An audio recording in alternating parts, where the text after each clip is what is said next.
Hey everybody, look at me, I'm on camera. I just thought I'd do a funny little on-camera intro for episode 50. That's been planned for a long time. I've been planning episode 50 a long time. I just wanted to do this on this landmark occasion because, well, just for a long time I just didn't actually have on-camera capabilities, and I wanted to force myself to try to test such capabilities once I hit episode 50. Those capabilities have actually been very well tested by now in, some Jackbox gaming videos and a couple other venues, but so I know that this introduction will be recorded smoothly, but I'm gonna do it anyway.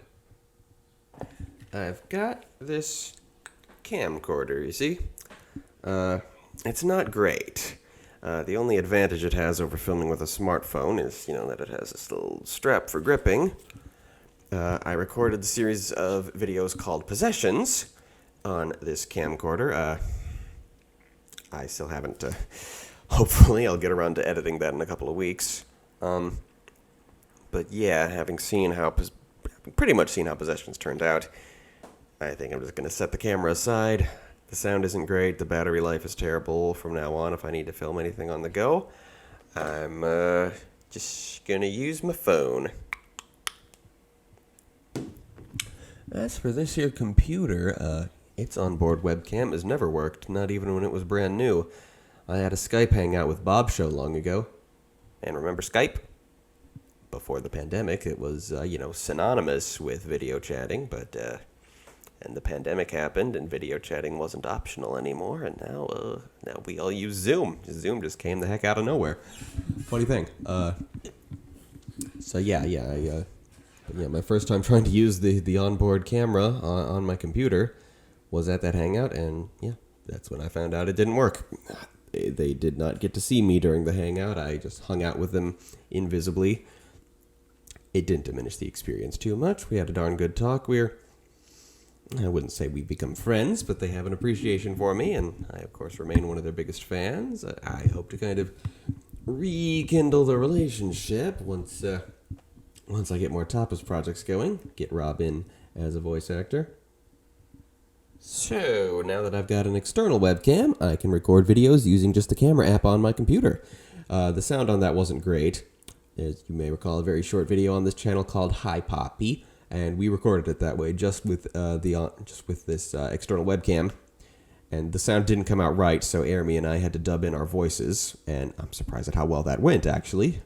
We did it on my Blue Yeti microphone, which was dying at the time, which is why Hi Poppy, like other videos from that period of a couple of weeks, is really quiet. I've got this new Fiduci microphone. I think that's how you pronounce that, Fiduci. And I went and checked before filming this, and I found that, when using my camera app in concert with the Fiduci microphone, it does indeed produce perfectly good recorded video with synced up sound, so that's good. At least I hope it still works. I mean, I've been recording for about 3 minutes now, and so I hope this still sounds good near the end of that. I can't wait to use it to record all the great book reading vlogs I have planned for TAPAS Phase Two. Hopefully I'll break the habit of my eyes constantly darting between the script and my own recorded face and, actually look at the camera. That's probably a thing I should do. Okay. We now return to your regularly scheduled audio-only TAPAS podcast. So, the third anniversary of TAPAS took place, a goddamn month and a half ago. This podcast was even more executive dysfunctional than most. But the anniversary, it was very nice to have that video out on time for a change. A really big, really fun Jackbox gaming video, and it was pretty well received. And I'm up to now, 36 subscribers as of last time I checked. I'm sorry, 48? The growth is well beyond anything I've experienced before. Wish I could probably properly thank these subscribers, but over half of them are anonymous. I guess if you're listening to this and subscribed recently, thank you. I don't know if any subscribers actually watch any content because there are no comments. If anything, these subscribers watch the Little Mermaid retrospectives, but again, nobody comments on the damn things. So yeah, I like to dislike ratio is pretty good, but still, yeah. Anyway, we've got more stuff going on. I'm sorry, I forgot to silence my freaking phone again. We got more stuff going on. We've officially announced Better Yet. It's going to be our first big project. And we're making strides on our more artsy things. Keys and Kingdoms, The Choices, and a regular fantasy. And I don't... Hey... See, I talked about silencing, but I didn't silence while I was saying that, so I got another. Where the hell was I? Well, it's that I don't really want to talk about any big projects until we reach Phase 2, because, just the rest of Phase 1 is just finishing it up for the sake of it, and it's going to be difficult. I'm still on only one podcast episode every month or so, but still, I'm getting there. 50, 51, 52, it can be done. I gotta watch movies and shit. I don't know why that's so hard for me. Yeah. But let's get episode 50 out of the way now, as we're talking really big episode. And okay, focusing up now. My phone is silenced, and I'm just gonna take you forward now. So okay, one big fat Keys and Kingdoms segment today. We're doing 1998, and if I'm not mistaken, I am not. This is my first time doing 4 movies in one episode. Sometimes I rearrange things in weird ways for the sake of, I don't know. I mean, the idea right now is finishing the 20th century by the end of season 1, and since I usually, do 1 year. I usually do like 1 full calendar year per episode. And so I felt here in 98 was a good place to smoosh a whole bunch of films together. And, plus it's the 50th episode, so that merits something special, like a lot more movies than usual or something, I guess. I don't fucking know. Earliest movie of 98 on my list is that year's animated canon entree, Mulan. Mulan, 1998. Let's not talk about Mulan 2020 just now. Let's not taint the legacy of this film or this company. The company does that just fine on their own.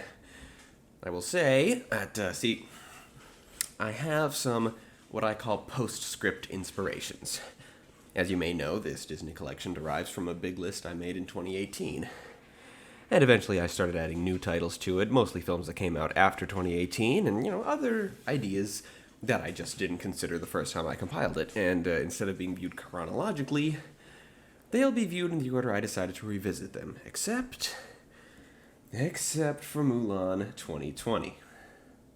I don't remember why I made that decision. I don't know my reasons, but I'll make up a reason right now. I guess, this big project is mostly about celebrating Disney, but what we've got to remember is that Disney is, and always has been, a very greedy, very immoral corporation, and that the film industry as a whole, much of which is either run by the Disney empire or follows its lead, has devoted itself for far too long to appeasing the United States military to get their funding, and appeasing the Chinese government to get those Chinese ticket sales, and there's no example plainer or more revolting than Mulan 2020.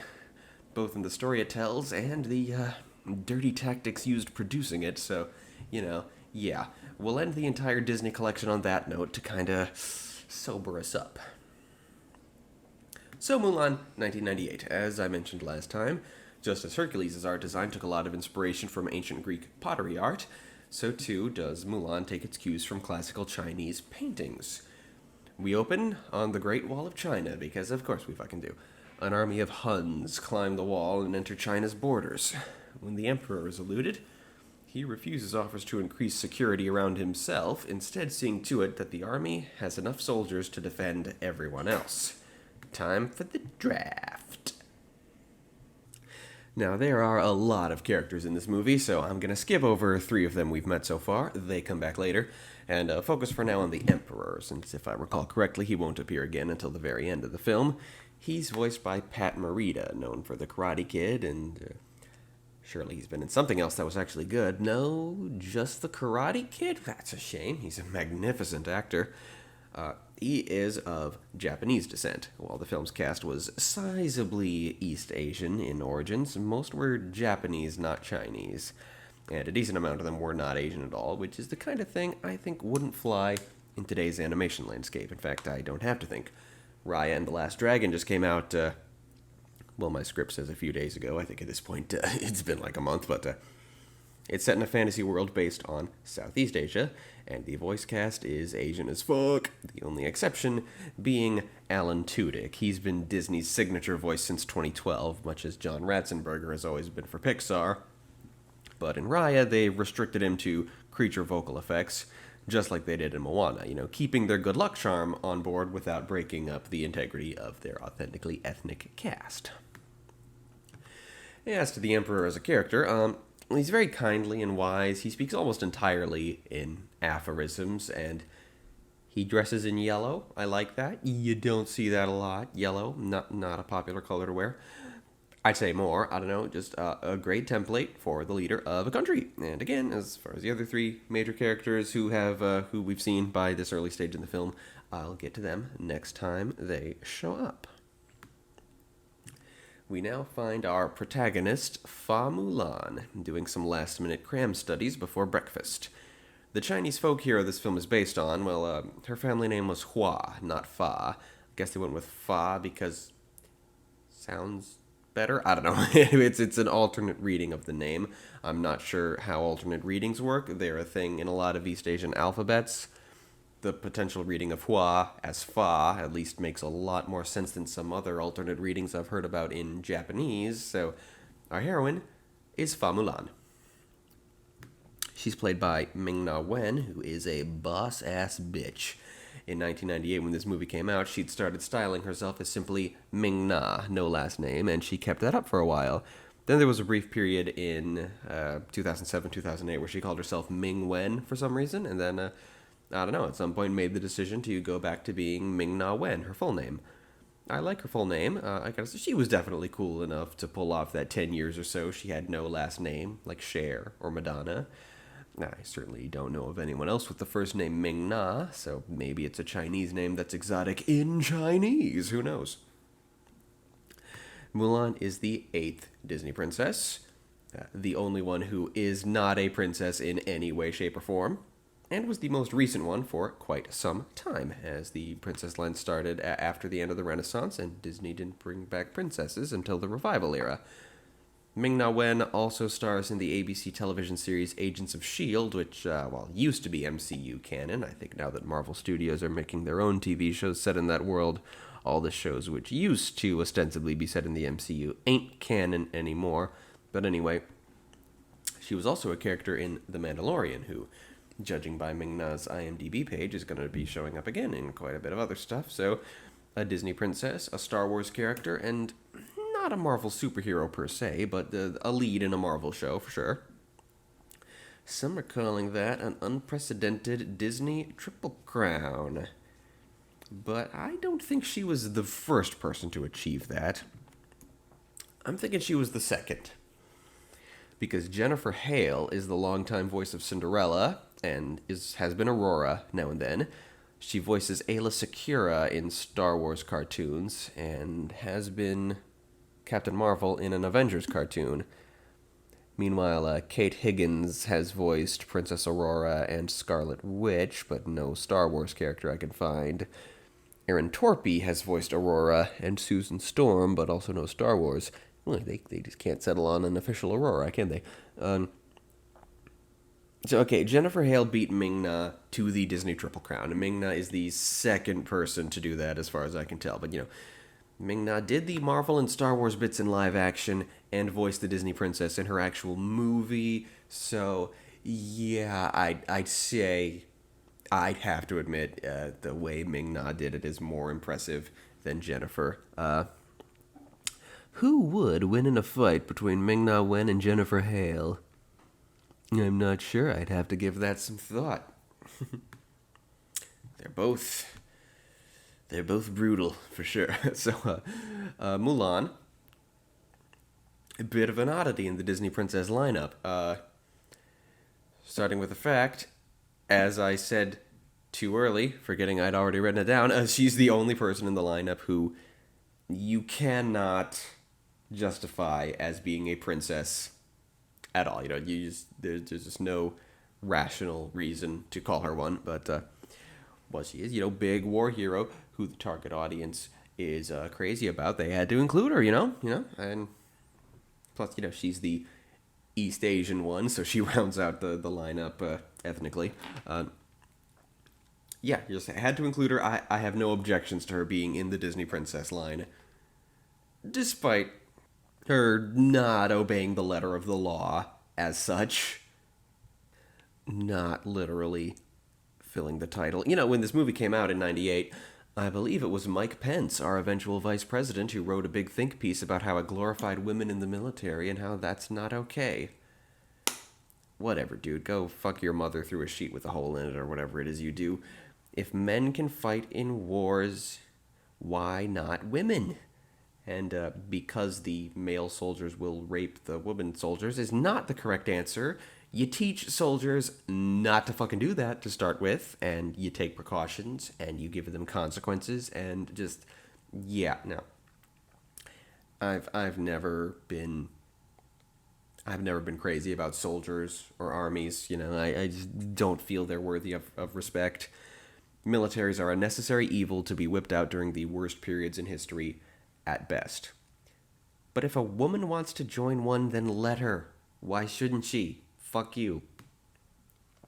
Anyway, on to more about what makes Mulan an oddity in the lineup. Well, that would be the film's art style. She just doesn't look a thing like a Disney princess.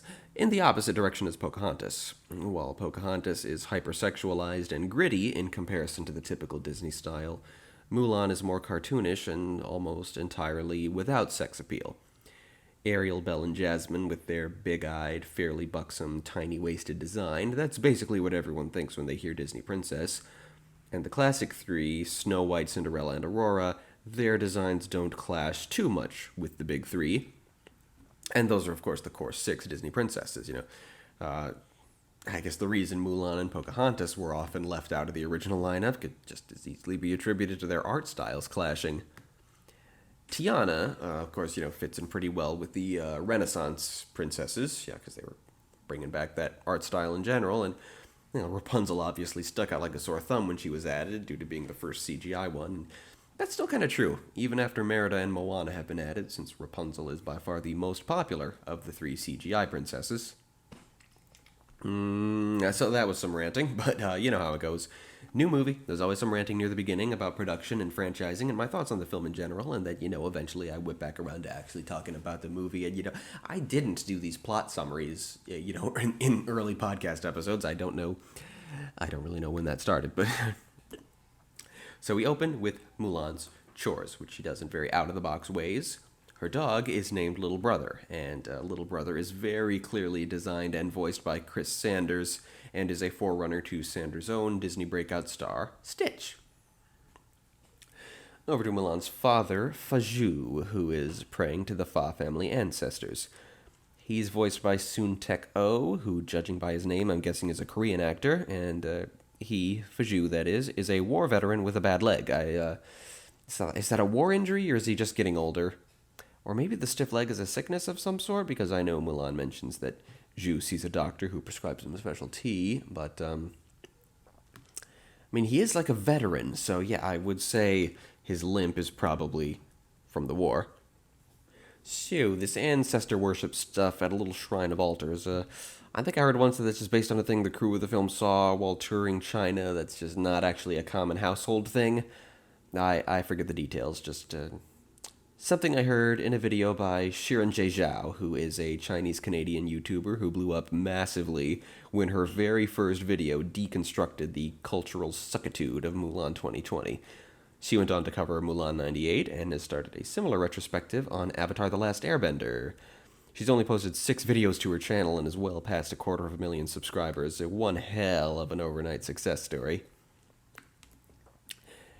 Anyway, ancestor worship. I'm thinking for sure that needs to be incorporated into Guianxi, the region of the Keys and Kingdoms universe based on China. Indeed, that country needs to take a fuck ton of cues from Mulan. Mulan being, a Disney film set in China. Guianxi is in the Norse gods part of the world, but hey, that whole part of the world doesn't have to monolithically follow the Asgardians. There's also Mabayashi, which is based on Japan. And those were the only two, East Asian themed regions I included in Cosmos. I eventually came to regret that I left out Korea. I think I can put Korean motifs in Mabayashi, and now that Disney's got this whole new Southeast Asian world in Raya, I guess its motifs can go in Guianxi. Shit, but, I don't know, whatever Chinese cultural components, or, just any cultural components I want to put in the Keys and Kingdoms world, there's a whole job called sensitivity reader that just, goes through your writing and makes sure you're not offending any cultures. Do that. Maybe I can ask Shirin J. Zhao to do that. And Mulan is, I guess, just we get this idea that she's considered kind of an odd duck in her village, kind of like Belle. We don't get too much of that because, I guess it's already been done, and, we don't see much of her village after she leaves it, unlike Belle. So Mulan goes into town where she meets with her mother, Fa Li, played by Frida Fo Shen, and her grandmother, played by June Foray. Really great spunky grandma performance from June Foray, who is very much not Chinese, but as I've said before, I really don't think that matters so much. I think every so often, if there's somebody who gives a good performance, you don't want an Aladdin situation where no one in the cast is the right ethnicity, but I think it's fair to make exceptions now and then. Now, I've talked before about how Disney downplays the social justice realities of past time periods, but those realities are always still there. And that's very true in Mulan. They don't do too much to sugarcoat just how sexist China was in always. So, weirdly, as I understand it, that's an issue that never came up in the original Mulan folktale. Mulan was treated with great respect as a woman in the military. But taking this story and combining it with authentic Chinese gender roles is, I guess, inspired in a way. If the original story didn't really do it, I don't know. Honor to Us All is our first musical number about Mulan being made up for a trip to the matchmaker. Matchmaker, matchmaker, make me a match. Yeah, like that, only slightly less Jewish. Slightly. To what extent is Chinese culture not Jewish? How to quantify that? Anyway, as the song says, everyone serves the emperor in one way or another. A man by bearing arms, a girl by bearing sons. In situations like this, you hear that phrase a lot, that a woman's job is to bear sons, and, just once I'd like to see a young woman ask, so, what happens if I bear a daughter? I guess if someone asked that, they would be told, don't. And that would hang terrifyingly over the proceedings, so big, ritualistic makeover scene. Jot that down. So Mulan is made up in her white face. I don't know what they call that. A lot of people call it Mulan's geisha look, but that's not right. That's Japanese. Most Mulan merch is of her in this outfit, but without the makeup, because that's as close as she gets to princessing. The matchmaker is played by Miriam Margolyes. A nice small role there from the legendary character actress, who isn't the slightest bit Asian. Mulan is done in by her own clumsiness and the machinations of her lucky cricket noises by Frank Welker. Cricket is a very odd character. I constantly forget he exists, and that's largely because once he escapes from his cricket cage, no one ever acknowledges his existence. Mushu is a companion that only Mulan knows about, and Cricket is like one level deeper than that. He's a companion that only Mushu knows about. It's truly odd. Not unlike another cricket I could think of, Jiminy, who never successfully informs Geppetto that he exists. Which is weird, right? There's some tea. Lots of tea in this movie. Tea is big in China. Well, I mean, it's big everywhere. People associated with China and the UK are the places that are most associated with tea. But honestly, tea is so ubiquitous just about everywhere that most people don't even think about it and are truly alarmed at the lack of tea in the US. I've been working with tea a lot lately. Ever since I came back from hiatus with these hideously long podcast episodes, I've realized that I might need some throat-soothing tea just for regular podcasting now, in addition to performing. And you've heard of some of my struggles with making the Gollum juice over the past few podcasts. I finally went down to the tea shop that's, in the same building where I live.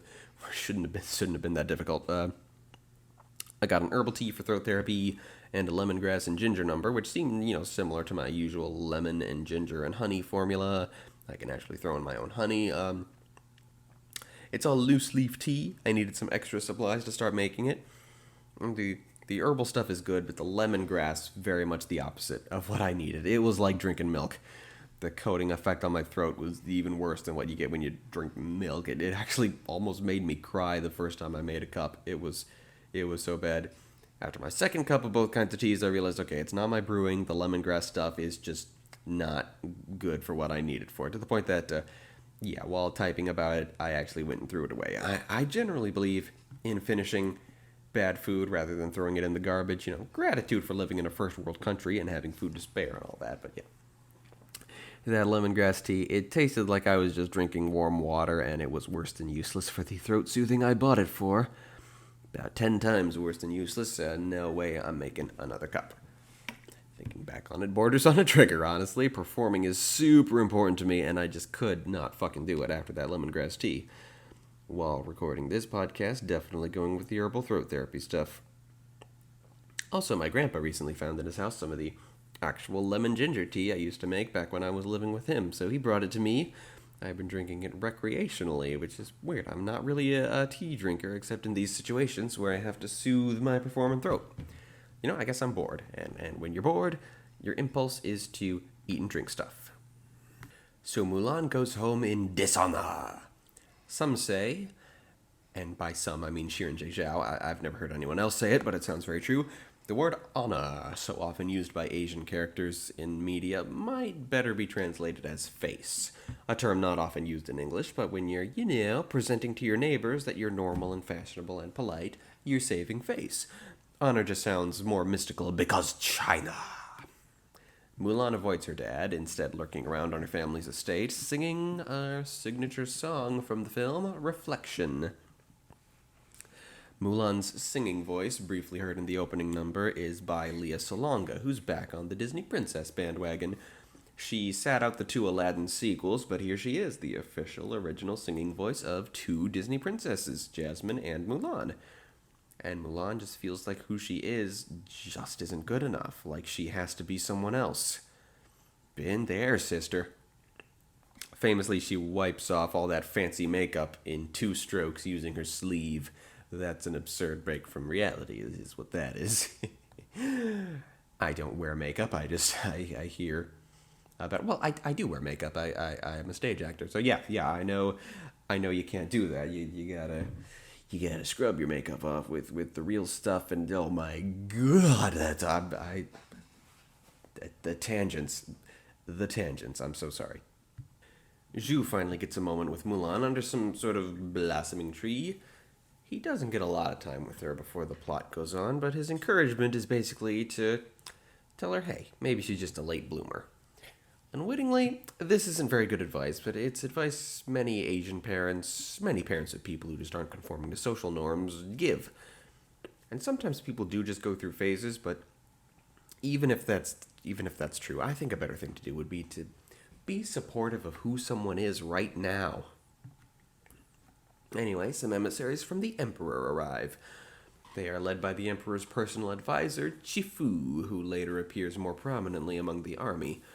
He probably wouldn't be the guy to personally deliver his conscription stuff to Mulan's village, but, law of conservation of detail, better him than having to design and cast a whole nother character. Chifu is played by James Hong.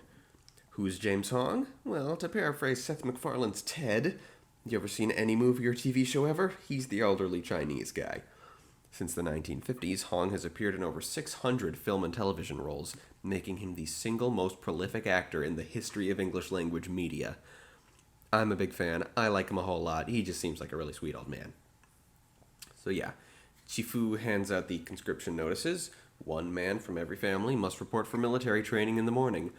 Faju goes to take his order. despite his war injuries, and Mulan objects, which Zhu finds to be a dishonor. In the evening, Zhu tries a little warm-up with his old sword and armor, but has a bad leg attack. A spasm, I think, is the word I'm looking for. I don't know, so, Mulan and her dad share an animation team to display that despite their differences and disagreements, they do love each other. Still, I keep asking this question. I suppose I should maybe go look for answers. How exactly does it work when two characters who have different animation teams have to touch each other, or even look at each other, for that matter? Later, it is, as they say, a dark and stormy night, and Mulan makes just a cray-cray decision. 80s synth music plays for some reason as she steals her father's conscription notice, sword, and armor, cuts her hair into a boyish top knot, and heads off for the war camp dressed as a man. The movie cheats like hell to pull off Mulan's disguise. She has no eyelashes and a much stronger jawline when she's in her soldier disguise, and her lashes and real face come back every subsequent time she lets her hair down. By the time her family realize she is gone, it is too late. She is on her way, and Zhu realizes that her only hope for survival is to keep up the ruse, for if she is discovered, or if he were to follow her to camp and reveal her identity, her fate would be execution. All they can do is pray, and the ghosts of the Fa family's ancestors answer that prayer in secret. Chief among them being a guy of no given status in particular, referred to as simply the first ancestor, played by George Takei, who awakens Mushu, the Fa family's former guardian dragon, played by Eddie Murphy. He's been demoted after his guardianship resulted in Fa Dang's death, and now simply rings the gong that awakens the ancestral spirits. They want to send the Fa family's big guardian, the Great Stone Dragon. Now, execs were uncertain at the notion of a dragon being Mulan's sidekick, but in all honesty, Eastern dragons don't really deserve to be called by the same name as the dragons of the West. They're very different creatures, just because they're both large and vaguely reptilian. I suppose we could call the Eastern ones by the Chinese name, Long, but that's already a word in English. Calling them Longs, I don't know, would sound kind of childish, I guess. Ooh, serpentine creature is Long. So, what was my plan for Eastern dragons in K&K? It was for them to be celestial dragons, and of course to learn what I can from Raya, and something like that. Anyway, what the writers explained to the higher-ups is that Chinese dragons can be of any size, and Mushu would effectively be a tiny serpent. Mushu alludes to this when he tells Mulan he's travel size for your convenience, though he does take cues from Western dragons, namely his having fire breath instead of water, and I don't know, though he's very authentically Eastern. There's just something about his appearance that evokes Western dragons to me. Can't put my finger on it. Maybe it's just, how very reptilian he is, I would say. In Kingdom Butts, he's going to be a pseudo-dragon, a little red dragon from D&D, which is very small and pointedly does not speak. Mushu attempts to awaken the Great Stone Dragon, but nothing happens, and the stone statue crumbles instead. I'm not sure why. Did Mushu just kill the Great Stone Dragon in its sleep? Maybe it's fate. Mushu goes to take on the Stone Dragon's mission, to bring Mulan home in secret to prevent anyone discovering her ruse and bringing dishonor to the Fa family. Mushu decides instead that if he makes Mulan a war hero, that will honor the family like hella good and bring enough honor to him personally that he'll be granted full guardianship status again. So he sets off, accompanied by Cricky. Ooh, we cut back to the Huns. Once again, after the opening scene, we once again meet Shan Yu, played by Miguel Ferrer, our main antagonist, leader of the Hun army. They certainly do a good job dehumanizing the villains here. All of the Huns have grayish skin and very vicious appearances, while Shan Yu in particular has a purplish hue to his skin, claws, fangs. It's very much anti-Hun war propaganda right there. His most striking feature is his eyes, which have bright yellow irises. I think he's the only character in the film with irises at all. And dark purple scleras. If he dabbles in dark magic to justify his monstrous appearance, the film doesn't mention it. He's a classic leader of a barbarian horde with a trained falcon, a jagged sword, wearing pelts. His motivation? He considered the construction of the Great Wall as a personal challenge and is here to prove he's strong enough to beat the Emperor. He already beat the wall.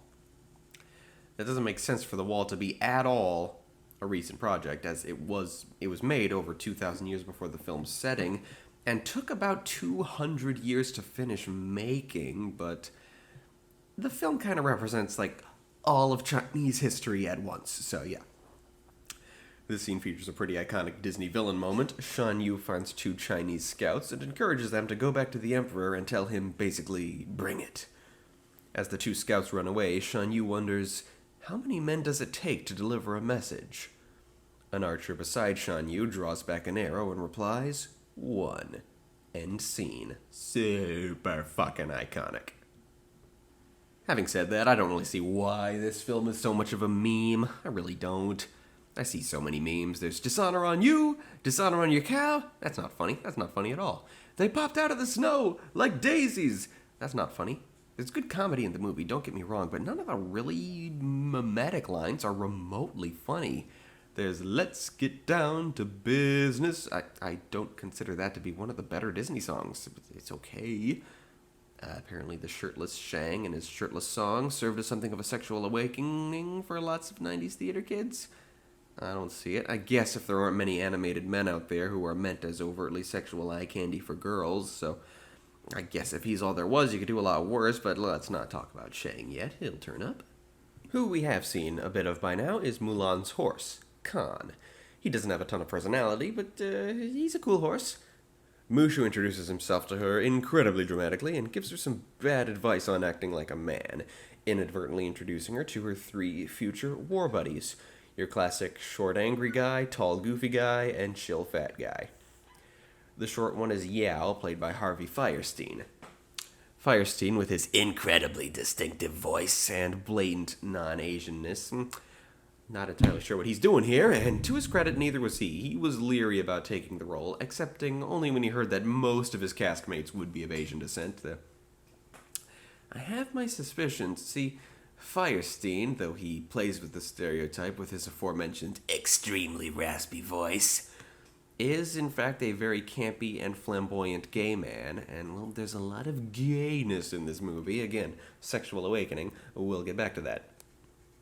Ling, the thin one, is played by Getty Watanabe, a Japanese-American actor best known for his work in stage and film in the 80s, in which he generally plays very goofy Asian characters who barely speak English, most famously in 16 Candles, the archetypal John Hughes 80s teen film in which his character's name was Long Duck Dong, very culturally sensitive as you can imagine, and UHF, a Weird Al Yankovic vehicle, producing the iconic moment in which he bursts out of a supply closet and yells, "Supplies!"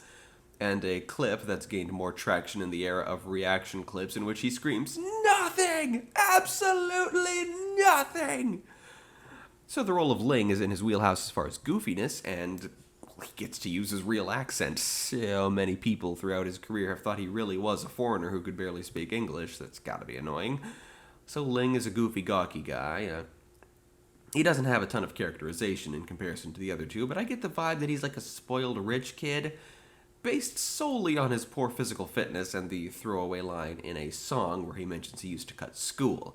A Chinese peasant wouldn't even attend school, so to be privileged enough to have schooling and to cut it, yeah. And Chien Po is the big one. He's implied to be a Buddhist monk due to his shaved head, serenity, and the Buddhist chant he recites early on. He's played by Jerry Tondo, who is nobody really. This is pretty much his only notable role. Another Japanese-American, but, I don't know. For myself, I get it. Here's the thing. If I had one Chinese character, I'd make sure to cast a voice actor who was of Chinese descent. If I was casting a world full of Chinese characters, after making sure all the important leading roles were at least East Asian, I'd then proceed to mix it up a bit. Japanese-American thesps like Pat Morita and George Takei add a ton of awesomeness to the film, and the occasional addition of not remotely East Asian voices like Miguel Ferrer and Harvey Fierstein, their truly brilliant and unique performances are downright awesome and fascinating. Take Avatar: The Last Airbender. They could have had maybe more Asian voices in it. No one's denying that, but no one could deny that the talent in the show was exactly that, some very raw talent. Mushu's advice leads to Mulan starting a brawl, leading to lots of food being spilled, and our comical trio not warming up so much to this fellow new recruit. Meanwhile, Chifu travels to the general's tent, where we once again meet General Lee, played by James Shigeta, the Emperor's best. He's a very well-known Confederate commander from Virginia who ultimately surrendered, but no, wait, that's the wrong General Lee. Sorry. So General Lee plans to take his troops to the mountains to head off Shan Yu, leaving his son, Captain Li Shang, to train the new recruits. And so he does. Shang calls the troops to order, and they single out Mulan as the instigator. Mulan introduces herself as Ping, a name implying a pretty flower pot. A little bonus to those versed in Chinese slang, and as she's using the Fa family's papers, it's probably for the best that the name Fa Ping is never actually uttered in the film, because that sounds unfortunate to English speakers right there. But she'll get Captain Shang Fa Ping in no time at all.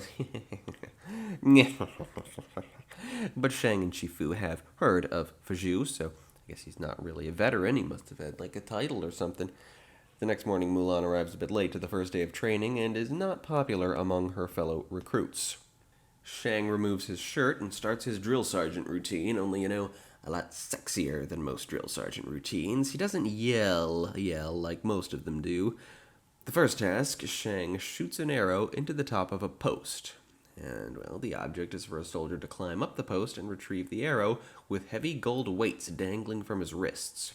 None of the recruits can achieve it. And we head into I'll Make a Man Out of You, the song that made Shang a bisexual icon, apparently. Because he's arbitrarily not wearing a shirt for most of the song, and, well, he is the film's love interest, and the vast majority of his relationship development with Mulan happens while she's disguised as a dude. All completely intentional, plus he's played by B.D. Wong, who is a gay-as-all-hell musical theater type, apparently. While Wong is a stage actor, he apparently suffers from singing voice dissonance. I've never heard him sing myself, but I guess if he were to do his own singing as Shang, it would just sound too powerful to be the same character. So the song is performed by Donny Osmond, of all people, a longtime candidate for the single whitest guy most people can imagine, playing a Chinese drill sergeant. The lyrics are very drill sergeant-ish, but sung so beautifully that, you get a pretty different impression. Harvey Fierstein and Jerry Tondo do their own singing, as does Frida Foshen playing Mulan's mother, and James Hong very briefly, but most of the actors do not. In addition to Osmond subbing for Wong and Leah Salonga for Ming-Na, the film's songwriter Matthew Wilder subs in for Ling. It's a very fun, cartoony singing voice, but far too cartoony to really match Watanabe's performance. There's not much good to say about Mulan 2. It's a legendarily bad Disney sequel, not because it's one of those that's poorly made, it's made rather well, but because it's offensive and rage-inducing. But since Wilder didn't touch it, it gave us Getty Watanabe doing the character singing on his own, but he's not a great singer, but he's in character, which Wilder failed at, I think, while singing for him. And Mushu, who has only one singing line in the film, that being here in I'll Make a Man Out of You, even though the line is completely spoken and not sung at all, and Eddie Murphy can totally sing, as he proves at the end of every Shrek film, it was recently discovered that line is dubbed in by voice actor Mark Moseley, who would go on to be the regular voice of Mushu in all future appearances. Murphy never came back to revisit the role. Mosley's performance is really good, but the impression of Murphy is just off enough that you can tell Mosley is a white guy. It's uncomfortable, and not because it's offensive, it's more uncanny valley, I guess. Anyway, story idea. A lot can be done with all the training exercises Shang puts the soldiers through. It's a training montage, but sometimes learning new skills that might actually be a plot. Wouldn't you say? Now, Mulan struggles because she's a tiny little woman and has never been encouraged to be physically fit before. But here in this song, well, there comes a turning point not a lot of people realize is a turning point because they're jamming out, Shang comes up to Mulan one night and tells her, "You're unsuited for the rage of war, so pack up, go home, you're through." An honorable discharge. The thing to do right about now, if Mulan's objective really was what she believed it to be, would be to do that, to go home. Fa family honor intact, and no one outside her family ever having had to know her secret. But she doesn't. Instead, she straps on the golden weights and spends the whole night trying to climb the post and retrieve the arrow. Eventually, she figures out the trick: to use the weights to climb the post, not be weighed down by them. By sunrise, she's drawn a crowd who are egging her on, and she tosses the arrow back to Shang. Also, the chorus. The chorus to the song, "You must be swift as a coursing river." I never realized the meaning behind it. That mean you must be swift, forceful, strong, and mysterious? Does a soldier have to be mysterious? I suppose a soldier has to be handsome, too. And so training starts to go better. The soldiers get better at what they do. Yao and company start to respect Mulan much more. There's a tiny element in there of Mulan being the best among them. Riff Tracks once summed up the mighty whitey trope pretty well. I'm one of you. In fact, I'm better at being one of you than any of you. I'm not saying I think it's comparable. A woman entering a man's space and mastering that profession is not the same thing as a white person entering a native culture and becoming the best at what they do. I'm just saying both are statistically unlikely. Any one person is unlikely to be the best of the best, but that's downplayed.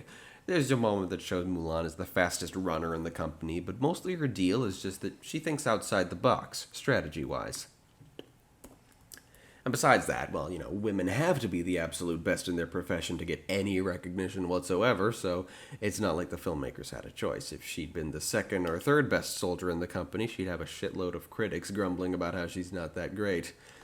Yeah, I hate civilization sometimes. Needs to be fucking nicer to women, but hey, nice to know being shitty to women isn't purely the result of Christians conquering the world, like most shitty things in civilization are. East Asia came up with that completely on their own. If you think for 1 minute that that's a cultural norm for any other reason than the fact that the average caveman can beat up the average cave woman, you're quite mistaken, I assure you. Sorry, I'm ranting. At least that one was in the script. We're back to Shan Yu. He and his crew do some Sherlock Holmes shit on a doll found by the Falcon and head to the local village to meet General Li's forces. Back at the camp, Mulan takes a bath against Mushu's advice, the advice proving well-founded when Yao Ling and Qian Po decide to follow her lead. They apologize for their prior jerkish behavior and start roughhousing in the lake, in the nude. Mulan manages to sneak out of there with her secret intact and vowing that she never wants to see a naked man again. Shang feels his troops are ready for battle, but Shifu disagrees. Our heroes overhearing this, Mulan does her best to give Shang some reassurance, and Mushu and Kriki forge a letter from General Li asking Shang and Shifu for urgent backup. Lots of good comedy in that moment. Most notably, Khan's refusal to aid in the deception means Mushu and Kriki have to mount their soldier puppet atop an uninterested panda. As the soldiers travel, they sing A Girl Worth Fighting For, dreaming about getting laid after returning from the war. It's the fourth and final musical number in the film, and it's right at the film's halfway point. That feels like very poor musical structure to me. Still, the end of the song is one of the greatest moments of whiplash of all time. A jaunty traveling song interrupted by the discovery that the village that was their destination has already been razed, burned down, soldiers and villagers alike all massacred, though we don't see any gruesome bodies on account of Disney. The burned down village and the red skies behind it are quite the visual, along with the same little doll that led Shan Yu to the village in the first place, and they do show the bodies of the battalion, very briefly off in the distance and in the dark. And, Qian Po presents Shang with his father's helmet. Shang gives himself a moment to grieve and leads his men in direct pursuit of the Huns through the mountain pass and to the imperial city. They trudge through mountain snows until the Huns locate their position. Mulan seems to have been put in a position of some importance, taking care of the artillery, on account of, I guess, being one of the only soldiers to have her own horse. The Huns rain arrows down upon them, and we get a big, badass battle sequence. The Chinese manage to deal some damage in return. Cannons beat bows and arrows, basic technological superiority. But Shan Yu soon reveals that he has hella numbers and cavalry to boot. Shang orders the last piece of artillery to be shot right at Shan Yu, but Mulan instead has the idea to shoot it at the mountain peak above them, burying the Han army in an avalanche. The small Chinese platoon escapes with their lives via 100% plot armor. Shan Yu was in melee range of Mulan when the avalanche started. There's really no reason for he and all the other Huns to have been buried, while none of Shang's troops were. And indeed, Shan Yu does strike Mulan once with his sword after realizing what her game is. Once everyone is safe and cheering on Mulan for her crazy awesome idea, her wound catches up. They somehow find a doctor who later that night patches Mulan up. And to his credit, he does so before reporting to Shang his inevitable discovery that Ping is actually a woman. For this dishonor and treachery, it's Shang's duty to execute her. But he ignores tradition, offering her own life after she saved his. The soldiers leave Mulan stranded in the mountains with her personal possessions. As Mulan and her trio of animal companions, if a dragon is an animal, try to make it through the night, Mulan realizes that her objective wasn't to save her father at all, but to prove herself worthy of existing, basically, and she feels she's failed at that. Mushu confesses his intentions as well. As Mulan prepares herself for the long trek home, she witnesses Shan Yu and his inner circle, just his inner circle, the 5 other Huns who had lines and distinctive designs, digging themselves out and heading for the Imperial City. So instead of going home, Mulan mounts Khan and heads to the city herself to bring a warning. They're already throwing a parade for Shang's company and their victory. Shang bitterly ignores her warnings, and she can't really catch the intention of anyone else important, though at the very least, Yao Ling and Qian Po heed her warning to keep their eyes open. The Emperor praises Shang and the warriors, who present him with Shan Yu's sword. Shan Yu and his men burst out of hiding and kidnap the Emperor, dragging him into his own palace. Mulan has a plan, and her trio of war buddies take her up on it. The comic trio are dressed up as concubines for infiltration purposes, and soon Shang follows along as well. The concubine disguises get the trio close enough to the Huns to engage them in martial arts, allowing Shang and Mulan to rescue the Emperor. The final step of Shan Yu's campaign is to make the Emperor bow to him, and when the Emperor very awesomely refuses, that's when our 2 main heroes step in. The trio get the Emperor out of Shan Yu's reach, and when Mulan reveals herself to have defeated him twice now, well, it's noteworthy that Shan Yu doesn't find it particularly appalling that he's been beaten by a woman. He simply recognizes that she is the one who has twice defied him and goes in for the attack. He chases her through the palace, dealing a great deal of structural damage. She disarms him with that most ladylike of implements, the fan. There are war fans meant for such a purpose, but that ain't what she had. She just had a regular fan. But if you got a good grip and posture, I'm sure you could use a regular fan for a disarming move like that. She pins him down, and Mushu shoots him with a rocket straight into a fireworks display, which I'm sure left a grotesquely mangled body in addition to the pretty full fireworks show.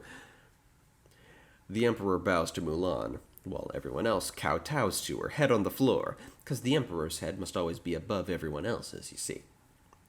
He even offers Mulan Shifu's job, to the advisor's horror, but she requests instead to return to her father. So the Emperor gives her his sigil and Shan Yu's sword, and she hugs him. Now, apparently it was strict law in, dynastic China that nobody touches the Emperor. I don't know how well known that fact is, but apparently it's significant enough that the film makes verbal reference to it both times in the film that the Emperor is touched. Qian Po apologizes profusely before carrying the Emperor to safety, and at this hugging scene here, Yao expresses shock that he's allowing her to do so. The more you know, I guess. Mulan rides off to her home village, and the Emperor, like her father before her, compares her to a flower. Not a late bloomer, but the rare and beautiful flower that blooms in adversity. Mulan returns to the Fa family estate bearing the gifts from her campaign. Zhu assures her that nothing could honor the Fa family more than simply having a wonderful daughter like her. Only moments later, Shang shows up to offer her a gift of his own, and Mulan invites him to dinner. So this particular Disney couple, they have their first date shortly after the film ends, so, not as fast-moving as most.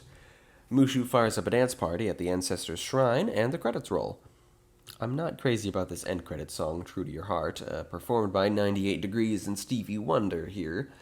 It doesn't sync up very well with the tone of the film, despite being written by Wilder and Zippel, just like the rest of the soundtrack. Interestingly, I've heard it on the soundtracks of a number of non-Disney films, Ella Enchanted, among at least one other I can't quite recall, so it's popular, I guess. I remember being interested in this when I was a kid. I mentioned earlier that a singular animation team worked on both Mulan and her father, and this is true of a few other pairs of characters as well. It makes sense since this is a war movie with a pretty hefty cast. The teams consisted of Mulan and her father, Shang and Mulan's mother, Just Mushu, Yao and the ancestors, Shenpo and Ling, Shan Yu, his falcon, and his elite inner circle, so one team for all the Huns. Khan and General Lee, that's a super random one.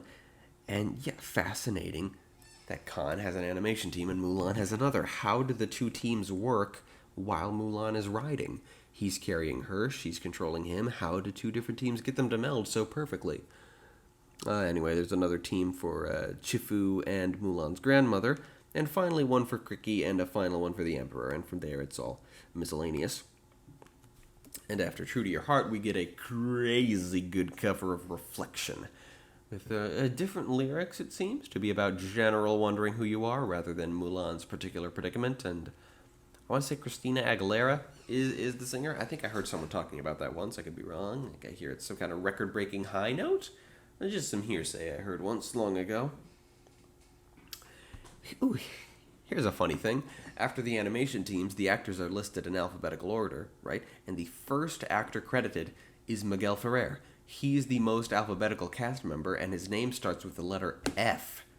How often does that happen in large casts? 4 of the actors' names start with F, but none with A, B, C, D, or E. It's a weird thing. And 5 with start with W right at the end. Okay, yeah, totally. Christina Aguilera. It's a good performance. I'm waiting for some sort of super impressive high note at the end, and it didn't come. So it's beautifully sung, but not mind blowing.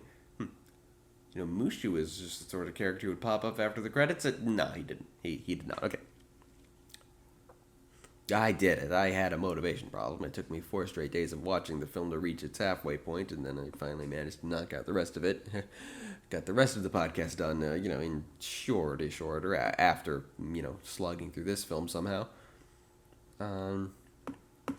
Yeah, so starting this podcast took a long time. Finishing it took longer than I would have liked. Like I said, it took 4 days to finish this film, and then, from there it was just bits and pieces. So we've got 2 cheapo sequels here in 98. That's what's coming up next. Ones I've heard good things about, plus those are shorter than real movies and don't have very interesting background information for me to stop and type about, so it might be okay. All I know is that as I type this, it's been a month since the previous podcast, but hey, what else is new? Final thoughts on Mulan. I don't know. It's a tiny bit overrated. It has never blown me away the way it's taken the internet by storm. But, that's just me. That's just my opinion, a minority opinion. It's certainly a very, very, very good film. Up next in the 1998 department, we have Pocahontas 2, Journey to a New World. Like Enchanted Christmas, this will be one of the Disney sequels I've never actually seen. I know Pocahontas visits England and they try to anglicize her or something. I don't know what the plot actually is. And I know it features John Rolfe, the historical Pocahontas' husband. So I'm wondering if she ends up with him. That would be a rather fascinating move for a sequel to make, to have Pocahontas not end up with her love interest from the first film.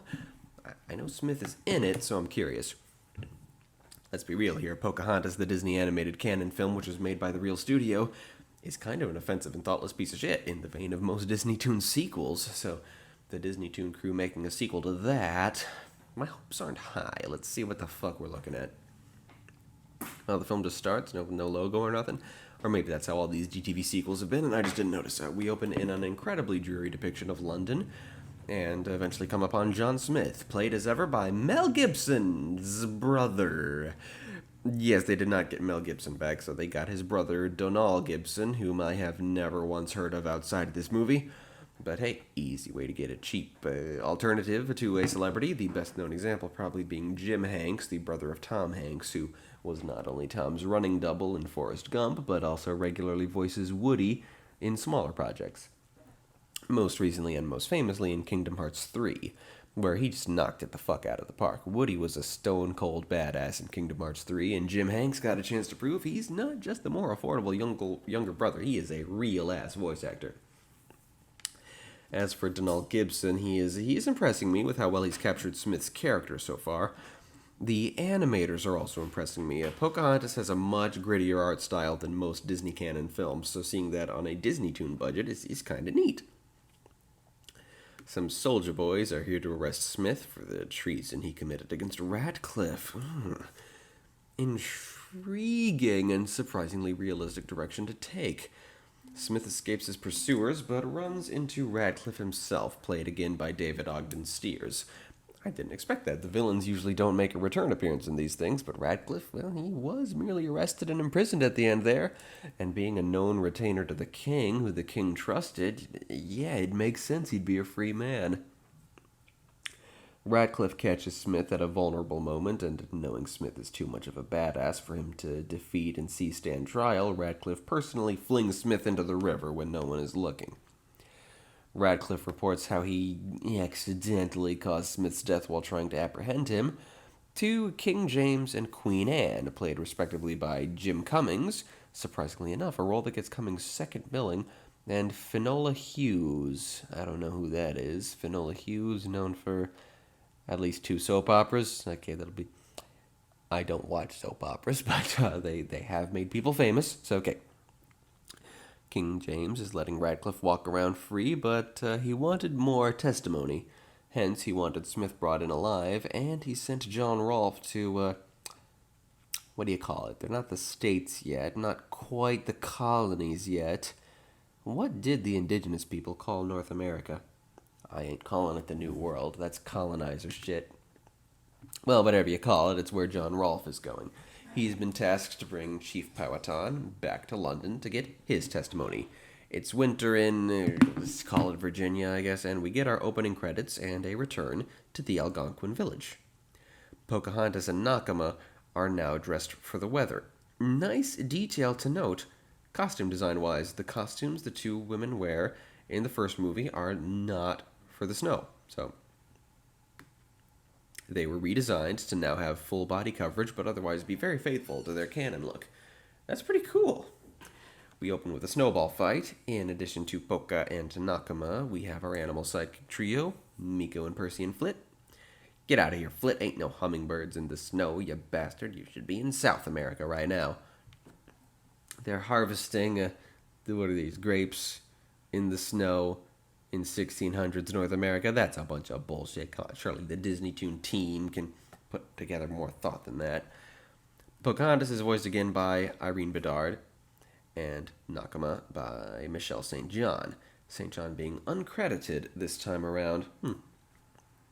Pocahontas still keeps Smith's compass close to her heart, and they know of Smith's death because we're only 5 minutes in, and this movie has so much bullshit, most of it in the minute and a half we've spent in Virginia. How can Pocahontas know about Smith's death when it happened after Rolfe's ship was sent out, and Rolfe's ship hasn't arrived yet? There are no super speedy mail ships that could have beaten Rolfe here to deliver the news. Pocahontas sings a song. Where do I go from here? Unlike the last Disney princess to get a sequel, Judy Kuhn returns. Kuhn is a powerhouse vocalist as ever, but the song is just... it's fucking tuneless, my god. I don't fucking get it, man. Why is it that when a movie is a cheap cash grab, every aspect of it is bad? You'd think every shitty production would include a few good actors, a few good writers, a good songwriter who's just as cheap as the shitty ones. Now, I guess it can be chalked up to these things being made quickly, and so not with a discerning eye toward whom you're hiring. Still, I'm getting angry, but this movie isn't a complete waste. I appreciate the commitment in the decision to set the film in winter. They absolutely did not have to do that. Not only did they give all the characters from the original film a new winter wardrobe, they also show us a lot of recognizable landmarks from the original, but now covered in snow. just redrawing the costumes and sets from the first film would have been so easy, but they elected not to do that.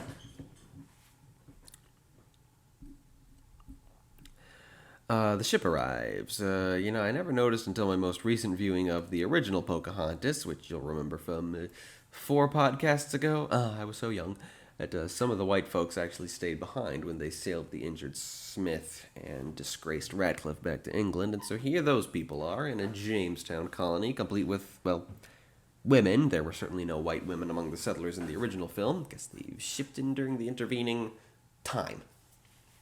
Still, absolutely no explanation for how Pocahontas could have known that Smith is presumed dead. Not one bit. I'm pretty sure they established that Rolfe had already set sail in the same scene as Smith's death was reported. Some of the Algonquins watch the ship arrive while hidden away, camouflaged with white and gray paint that makes them blend in with the wintry birch trees. I'm going to be generous and assume that's authentic and badass and just happens to look stupid in 2D animation form, that considering Pocahontas is right there among the settlers, waiting to greet the ship, and no one gives her a second glance, I don't see why the Algonquins are still hiding from the settlers. I mean, I know trusting white settlers isn't a thing that ever actually works out, but in the context of the ending of the first film, I thought everything was copacetic. And down the gangplank comes John Rolfe, played by Billy Zane, who may not be as important as I imagine. He's pretty low in the credits. Oh, alphabetical. The cast list is alphabetical. That is why Cummings is second and Zane is last. Got it. So I'm sure he is, in fact, the film's main love interest, though I don't buy for a second that Smith is dead, so I'm interested to see how that works out. So Rolfe arrives among several other settlers, including some douchebag with a sack on his back who speaks to Pocahontas quite racistly, provoking the concealed Algonquin warriors to emerge from hiding, bows drawn, provoking the Jamestown guys to raise their rifles. It's a fucking mess. Rolfe de-escalates the situation, but Pocahontas is peeved because she wanted to do that. It's gonna be one of those romances, is it? With the bickering and the snarking and the yeah, and they are getting into it early. Pocahontas' snootiness in this moment is super contrived. I'm far more invested in my headcanon about how languages work in the Pocahontas universe. I would imagine the whole listen with your heart thing is worn off, and Pocahontas actually speaks English now, though that being the case, you wouldn't expect her to be speaking it so perfectly. And interestingly, all of the background dialogue from the natives in the film so far has been in Algonquin. At least the closed captions claim they're speaking Algonquin. I wouldn't be surprised to learn that it was in fact vaguely Indian-sounding gibberish. The depiction of the tribespeople here in the sequels has really got me on edge, way more than the original film did. Yeah, you knew the original film was at least trying. This, you don't give it that much hope. I'm not at Peter Pan levels of uncomfortable, but you have to try pretty damn hard to be a more racist depiction of indigenous people than Peter frickin' Pan was. And Disney Toon Studios, they don't try hard. So, okay, here's a cool moment. Rolfe has heard of the legendary diplomacy of one Pocahontas and assumes Pocahontas to be the name of the chief he's been tasked to speak to, not realizing Pocahontas is the mean lady he's just had an altercation with. Also, to his credit, Rolfe doesn't take her being a mean lady as any kind of reflection on her as an indigenous person. He figures she's haughty and snooty because she's a woman. So, north of expectations, but still south of yikes, I guess. IMDb says Powhatan is voiced by Russell Means again, but he sounds an awful lot like Jim Cummings. Yeah, anyway, that night Rolfe comes to the village and presents a gift for the mighty Pocahontas, and so Pocahontas steps forward. Rolfe realizes his mistake, and it seems Powhatan does as well, but everyone plays along. And the gift, a very nice horse, is presented to Pocahontas.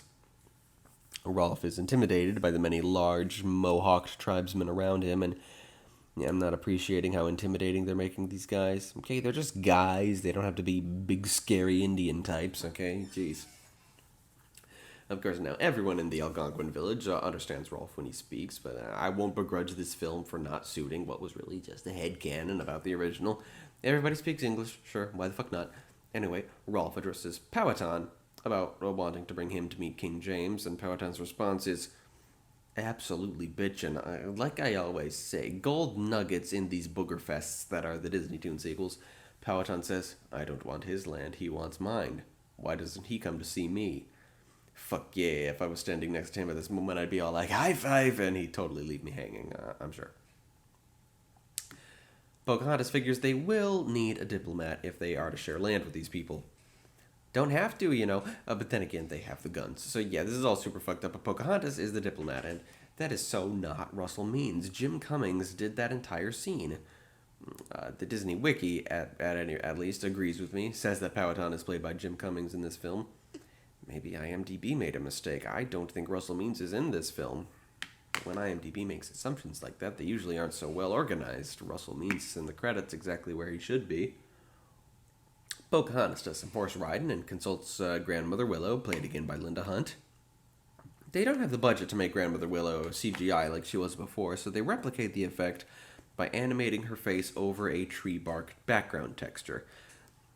You know how in cheap animation, when a character wears plaid, the plaid pattern doesn't move no matter which direction they're facing? It's like that. It's a cheat, but it's a good cheat. They did the best they could. Pocahontas frets about screwing up this diplomacy thing, and Grandmother Willow encouraged her this time not to listen with her heart, but to her heart. Mulan had a similar theme. Mulan 2, I mean, had a similar theme about how you should trust yourself and do what feels groovy to you. It's very, very American. It was incredibly out of place in Mulan 2, and I don't know how individualistic indigenous tribal culture at this time was, just that, as they say, there were no forest fires in California until white folks started heading up the conservation efforts, so they must have been doing something right. Pocahontas later boards the ship, saying a tender goodbye to Nakama, even a tearful one, wow. Nakama has a boyfriend who looks way too much like Kocoum. They could have done some designing there, shit. Pocahontas is accompanied by a bodyguard by the name of Utamatamakan, which I thought at first was a ridiculously racist comical name for an absurdly unnecessary comic relief character, but apparently in real life Pocahontas did take a bodyguard named Utamatamakan with her the first time she sailed to England. Though in real life, by that point, she was already married to John Rolfe and had his son and was a Christian named Rebecca and never came back. So, you can't blame me for not instantly realizing that the bodyguard with the overly complicated name was historically accurate. Utamatamakan speaks very little, just occasionally grumbling. That grumbling provided by Brad Garrett, who has actual name recognition, so I assume he'll speak at some point, though Garrett is listed under additional voices, so we'll see. Pocahontas sets sail, and Powhatan watches from horseback. I guess he keeps the horse. Easier than bringing it back to England, I guess. Pocahontas and her dad both took really well to riding a horse. Native Americans mounted on horses is a thing you see a lot in the movies. It's, not exactly a part of their pre-colonial traditions. Horses come from Mongolia, yo. Those that exist in the Americas were brought over by Europeans. See also, pigeons. Fucksticks, Percy and Miko and Flit stowed away aboard the ship. I had such a roller coaster between, dreading the inevitability that they were coming along, and then I was surprised when Pocahontas insisted that they shouldn't, but then there you go, they stowed away. Rolfe shows a sense of humor when he admits that he's not happy with how things worked out, with Pocahontas as the envoy and Utamatamakan tagging along. She's still the official diplomat and deserves respect for it. After a non-visually interesting montage that fails to convey the magnitude of the length of the trip, they reach harbor in London. When they do so, Pocahontas is back to wearing her much sexier outfit from the first film, just with shoes this time, and Utamatamakan is shirtless. I guess that's why they set the beginning of the film in winter, so that it could be not winter when they reach London and they could dress normal. Still, that does take some thought, There's a song about London, it's shitty, it's a crowd song, and none of the crowd can stay on rhythm. It improves when Pocahontas starts singing it. Okay, it got off to a bad start, but Pocahontas' excitement at seeing the big city is pretty good. That the crowd spend more time talking about how big Utamatamakan is than marveling at Pocahontas is a poorly prioritized bit of songwriting, and Utamatamakan's mission to count white people, which he's realized is a futile endeavor by the end of this song on account of how big London is, well, it's just such a stupid temporary plot that I really didn't want to mention it, but I guess I just really don't want to bear that burden alone. Unfortunately, Ratcliffe appears, declaring that the king has authorized him to bring an armada back to Jamestown and reclaim it. Rolfe assures Pocahontas this has to be a misunderstanding and promises to help her get to the bottom of this. They stop at Rolfe's house and meet his housekeeper, Mrs. Jenkins, played by Jean Stapleton. Is that who I think it is? It is! Jean Stapleton is the old lady from the John Travolta film, Michael. I love Michael. Huge childhood favorite of mine. Rolf asks Pocahontas and her assorted companions. Too many, damn it. She's got all the animals. Did she really need a bodyguard? I'm already tired of all the comments on how big the guy is. Rolf, consults the king alone for now and arranges for her to speak with him. Rolf pleads with the king, and Ratcliffe sets up that she'll attend the ball to prove she's a proper lady and not a barbarian, and King James agrees to Rolf's frustration. When he returns to Pocahontas, she figures that if the only way she can win the king's approval is to learn courtly manners to absolute perfection, well, he's gonna have to teach her. It starts with a scene I'm familiar with of Pocahontas knocking around Rolf's house in underwear and him being embarrassed, even though, 17th century underwear is substantially more modest than what Pocahontas normally wears. You could have avoided that paradox by keeping her in her winter gear when they arrived in London, Mrs. Jenkins and Rolf sing a makeover song for Pocahontas. I suppose I should be calling him John, since Smith isn't in the movie enough to confuse the two. Nah, I'm already in the habit, just wanted to acknowledge it. I'm enjoying Billy Zane's performance. He's best known for playing the bad guy in Titanic, and I'm most familiar with him from another bad guy role, Ansem in Kingdom Hearts, a role he played only in the first game in the series. Ever since then, Ansem has been played by Richard Epcar, an actor with more experience in the dubbing Japanese stuff world, who started off in the role doing a Billy Zane impression, but quickly started doing his own thing with it. While I'm fond of the really brutish take on the character that Epcar eventually settled into, I can't help but wonder how much more appealing the character would be if they'd kept Zane, or if Epcar had at least decided to refine his Zane impression instead of going in another direction, because man, Ansem is just so damn sexy and sinister in that first game. But anyway, I am liking Zane as a good guy here too. He's pleasant, he needs to evolve a little, but his heart is in the right place, and he's sexy. This is a good character.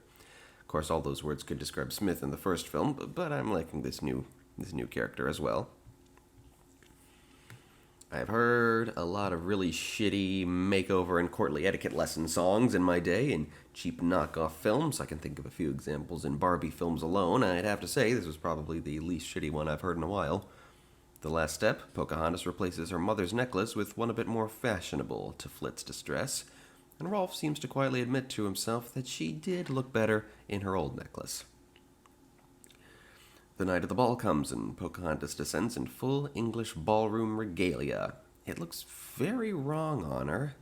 Heck if I know why. Maybe it's an art style issue, because shit, it shouldn't feel so inherently wrong for a non-white woman to be wearing a ball gown. The animal friends, mercifully, are left behind in Mrs. Jenkins's care. Why doesn't Udo Matamakin wear a damn suit? I don't think Pocahontas is going to make a good depression if her bodyguard is still dressed like a barbarian, quote-unquote. Pocahontas meets the king and queen and is frozen with nerves for a split second until the queen gets the first word in, breaking the tension. Pocahontas sucks up to the king, and he's quite delighted, assuring her they'll discuss the issue of the Armada when there's not a party going on. Some random drunk guy at the party who approaches Rolf is voiced by David Ogden Stiers. That's amusing. As is a woman who wants to ogle Pocahontas. Okay, now it's just weird. Stiers is an excellent voice actor, best evidenced in the original Pocahontas, when he continuously acted opposite himself as Ratcliffe and Wiggins. But I didn't think they'd ever get him on additional voices type stuff. It's neat. David Ogden Stiers is kind of to the Disney Renaissance and experimental eras as John Ratzenberger to Pixar and Alan Tudyk to the current Disney era, though he was never quite as omnipresent. Pocahontas enjoys herself, waltzing with a few other guests for her inevitable spin with Rolf, which very nearly ends in a kiss. Probably for the best it didn't end up that way, bit o' public indecency, I think. Before they move on, Rolf with some rando, and Pocahontas with Ratcliffe. He messes with her, commenting he can barely see the real her under all that, and remarking that Smith would be heartbroken if he saw her with another man. At dinner, Ratcliffe prepares the entertainment, which he arranged purely to enrage Pocahontas, an imprisoned bear being taunted, but not before a needless, sinister musical number from Ratcliffe and the jesters he hired. Dumb. And it's on a very non-sinister chord. How do you mess that up? The plan works to perfection. Pocahontas can't contain herself for even a moment and quickly swoops in to rescue the bear and call out the barbaric practice, turning the king against her, arresting her and Udo Matamakin when he defends her. This is where, I've noticed before, but it's most obvious here, that Pocahontas exclusively addresses Rolfe as John Rolfe. He's never simply John. I guess John is what she called Smith, and so it messes with her emotions a bit. There are a lot of Johns. Radcliffe's name is also John. I mean, I know it's the most common male name in the English-speaking world, and all three are named after historical figures, if nothing else, but heck, I don't know. I don't know that I've ever been in a room with 3 Johns, you know? We cut very randomly to a seedy pub where some guy is telling the story of what happened at the ball. A hooded figure, who, let's be honest, is very obviously Smith, overhears the story and jumps on a horse. That was pointless. Just have him show up here in the next scene without explaining how he found out what happened. Maybe that wouldn't have conveyed that the news had time to travel, but still. The hooded figure climbs the wall into Rolfe's backyard and jumps him. Cut to Rolfe smuggling the hooded figure into the Tower of London or something by boat. Rolfe and the animal companions find and rescue Pocahontas and Udomatamakin, and the hooded figure reveals himself as Smith because of course he fucking does. That was a horrible mystery build-up.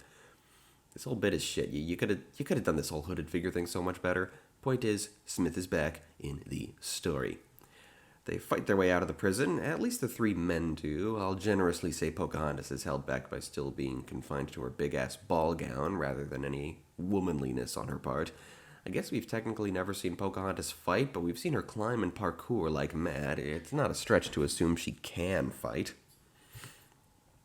So the 4 of them and the 3 animals take refuge in an old abandoned inn or something, out in a marsh or something. Yeah, not too clear where we are right now, only that Donald Gibson's impression of his brother isn't quite as good when he's being sincere. He nailed Smith's snarkiness in one-liners, but at this moment of genuine emotion, well, let's just say there's a reason one brother has 2 Oscars and the other has only 18 IMDb credits. Gibson's 2 Oscars and additional nomination are all for directing, not acting, as are most of the other prestigious awards for which he's been a contender. That's interesting. I only know him as an actor. Smith and Rolfe disagree on what Pocahontas' next move should be, and overwhelmed, she runs off into the marsh to think about it herself. You know, Udomatamakin hasn't made a single noise since going in his first scene. Gosh, maybe they did bring in Brad Garrett purely on an additional voices ticket. Out in nature again, Pocahontas is finally able to think straight. Even if it's not her land, at least it's land. She washes off the makeup. Oh, that's why she looked so wrong in the ball gown. She powdered her face to look paler. Okay, I did not pick up on that. It was quite a subtle shift in color. I'm not good at spotting those, so I couldn't figure out why she looked so wrong in the ball gown. Got it. She meditates on the whole where do I go from here and follow my heart deal, and Judy Kuhn finally gets some singing she can really sink her teeth into. She returns to the Johns with her hair free-flowing and her makeup gone. Well, not gone, her lips are still pretty red and her eyelashes hella thick, but let's just assume those things are naturally occurring on Disney princesses. Her decision is to surrender herself to the king's judgment. Smith is horrified, but Rolfe approves and gives her her necklace back. Pocahontas requests an audience with the king, and the queen approves. She assures the king he will gain nothing from war with her people. As Smith already testified, there is no gold in Virginia, despite what Radcliffe says. Smith turning up alive to back her up certainly helps to establish that the rat bastard speaks lies. Pocahontas speaks the truth in her heart to King James, and he approves. Our heroes personally travel to the harbor to stop Radcliffe setting off with his armada. Again, the 3 men do the fighting stuff, while Poca sticks to swashbuckling around the ship on ropes and stuff to sabotage the cast-off. Radcliffe goes after Pocahontas with a sword, but it's ultimately Smith who faces the villain in a duel, which takes way too long, I think. Radcliffe is a fat cat aristocrat who should not be able to hold his own in a sword fight against Smith for very long. Smith is badass, but when Smith does prove the superior swordsman, Radcliffe pulls a very nice flintlock pistol. But Rolfe saves Smith by beating Radcliffe with a large plank of wood. They bring Radcliffe back to King James, who is fed up with his lies. At the royal court, Smith receives a proper hero's welcome, and Rolfe receives a promotion. Smith asks Pocahontas to come with him on a sea voyage all across the world. But Pocahontas finds that their paths have diverged. She breaks up with Smith, and he parts with her by wishing her the best and kissing her hand. Pocahontas prepares to board a ship back to her home, and to her surprise finds that Rolfe has signed on to this voyage as well. Meanwhile, Udo Matamakin has stayed behind with Mrs. Jenkins, who has taken in the tortured bear. Udo Matamakin picked up the nickname Udi during his stay in London. In the film, I mean, but I ain't calling him that. Way too disrespectful. And Brad Garrett does get a real line in the film, bidding Pocahontas farewell with the deadpan, "Ta-ta, pip-pip." In real life, Udo Matamakin did eventually return home, while Pocahontas never did. She planned to, but got sick and never got the chance. But again, I expect no historicity whatsoever from this film, even if the presence of Udo Matamakin was a surprisingly nice touch. And he looks damn good in super garishly colored nobleman's attire. Rolf and Pocahontas kiss as their ship sails toward the horizon. We end on not precisely a 90s pop ballad. It doesn't feel quite as cheesy as those that came before for whatever reason. And that's Judy Kuhn singing it, so I guess it feels more like a song Pocahontas would sing in the movie, more than the usual end credits cheese we've been getting for the past decade's worth of films.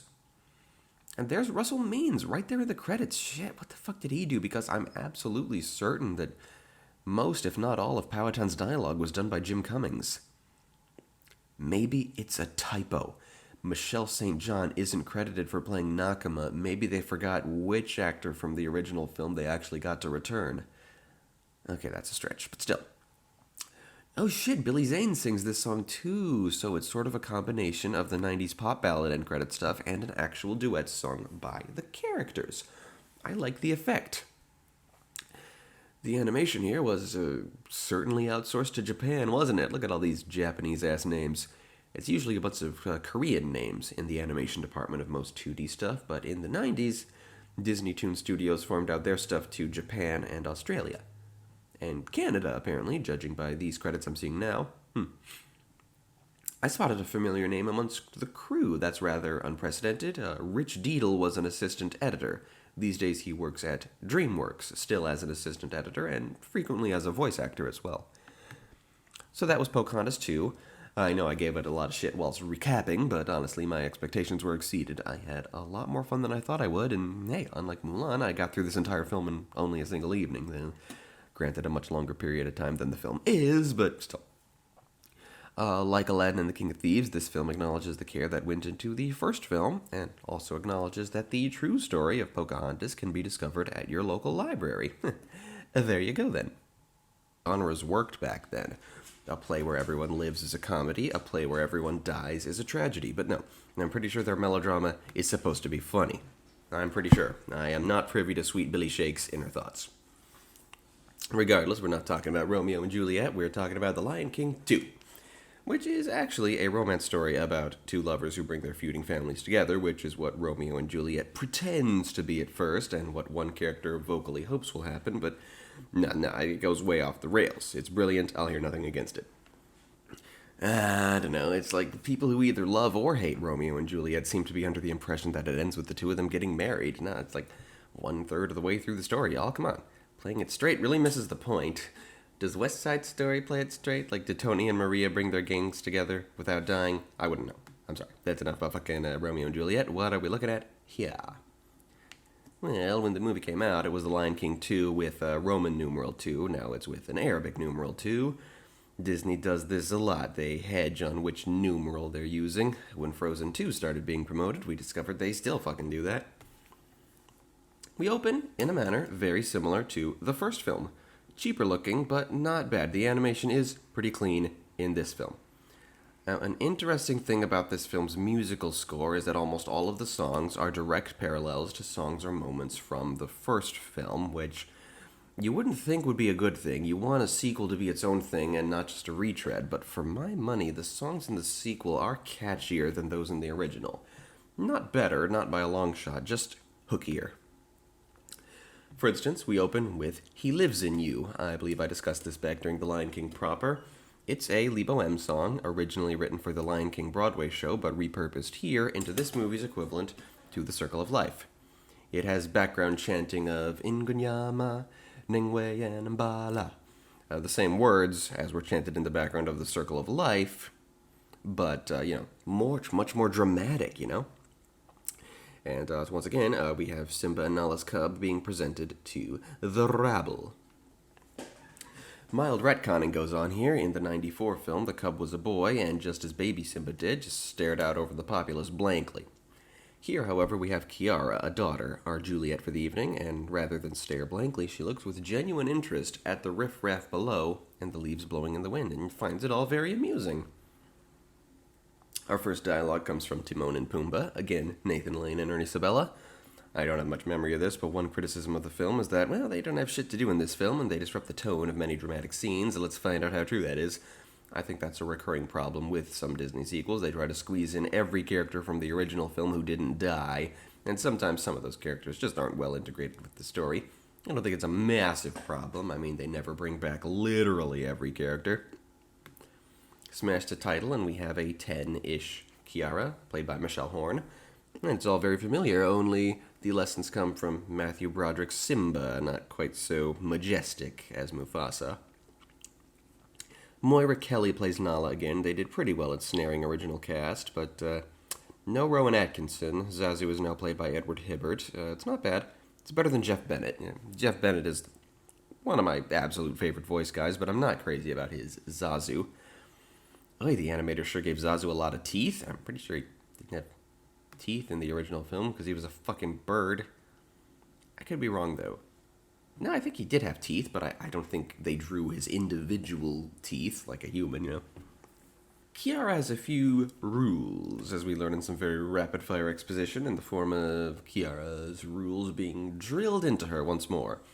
The Outlands, you see, are apparently home to another lion pride, Scar loyalists who had to be exiled after Simba retook the throne. So, while oddly there's absolutely no sign of hyenas in this film, the Pride Lands are still a bit unstable at the moment, and Kiara has to stay within sight of Pride Rock and not talk to any lions she doesn't know. There's a very overly lengthy scene of Kiara interacting with Timon and Pumbaa. It ain't bad, I just really want to get onto the plot, and yeah, the most important thing we get is Kiara having this feeling that princess isn't the only important aspect of her identity, that she's truly her own person in some way she doesn't know yet. She slips away from them and goes to check out the Outlands. Hey, I saw a cool theory just the other day about why it is that the Pride Lands are such a fisher kingdom, you know, lush and green when the rightful king is there, but barren when Scar takes over. The theory, well, Mufasa's spirit appears to Simba in the form of a cloud, right? The clouds follow the rightful king, so when Simba leaves the Pride Lands, the rains follow him and keep his jungle oasis fresh. They start rolling in on the Pride Lands the moment he returns, right? Now, the theory goes that the great kings of the past are in the clouds, not merely the stars. Just something worth mentioning. I bring it up because the Outlands are, well, a little more brown and prickly than the green landscape of the Pride Lands. Guess like the hyenas, they've been banished to a place of less abundance. And almost instantly, she runs into Kovu, played by Ryan O'Donoghue. Very interesting things to say about both entities. Let's start with O'Donoghue. He was a child actor. When he was 18 or 19, he took on the first role of his post-child acting career, Demyx in Kingdom Hearts 2, and he hasn't played a single other character since. He always comes back to play Demyx in every other Kingdom Hearts title in which the character has returned, but that's the only screen acting role he's had since the moment he became an adult. It's kind of a funny story, I guess. Went from a reasonably in-demand child actor to just Demyx, seemingly overnight. Anyway, let's talk about Kovu. Kovu is very adamantly not the son of Scar. This detail is given so adamantly because the writers realized at one point that they really couldn't ship the daughter of Simba with the son of Scar.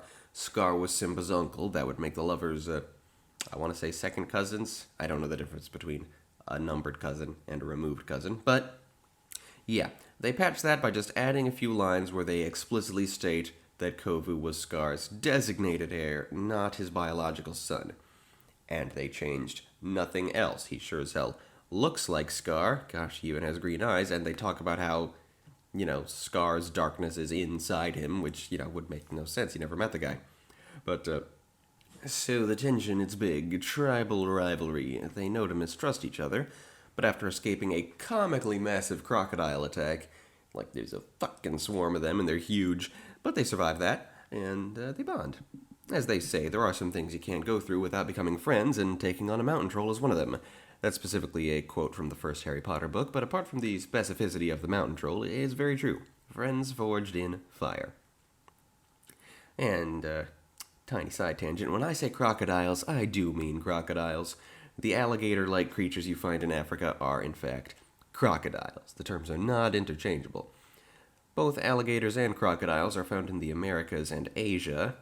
In the Americas, they're mostly alligators, but in Asia, your odds are better off guessing crocodile. But in Africa, always guess crocodile. They don't have alligators in Africa. The physical differences, well, look it up. There are some subtleties that make a lot more sense when you're looking at a diagram. So the two of them are in bondage. I mean, they've bonded. Sorry, not there yet, still kids. But not for long before their respective parental units arrive on the scene at precisely the same time. Simba, along with Zira, played by Suzanne Plachette, the leader of the Outlanders, Scar's consort and Kovu's mother. But Kovu is totally not Scar's actual son yet. And I'm sure Mufasa isn't Nala's father either. Anyway, Zira. She's very sinister. She stands out in a crowd among the Nala-like lionesses of the Pride Lands, I guess. Suzanne Plachette, not someone I'm familiar with, though I see she's done some very big stuff.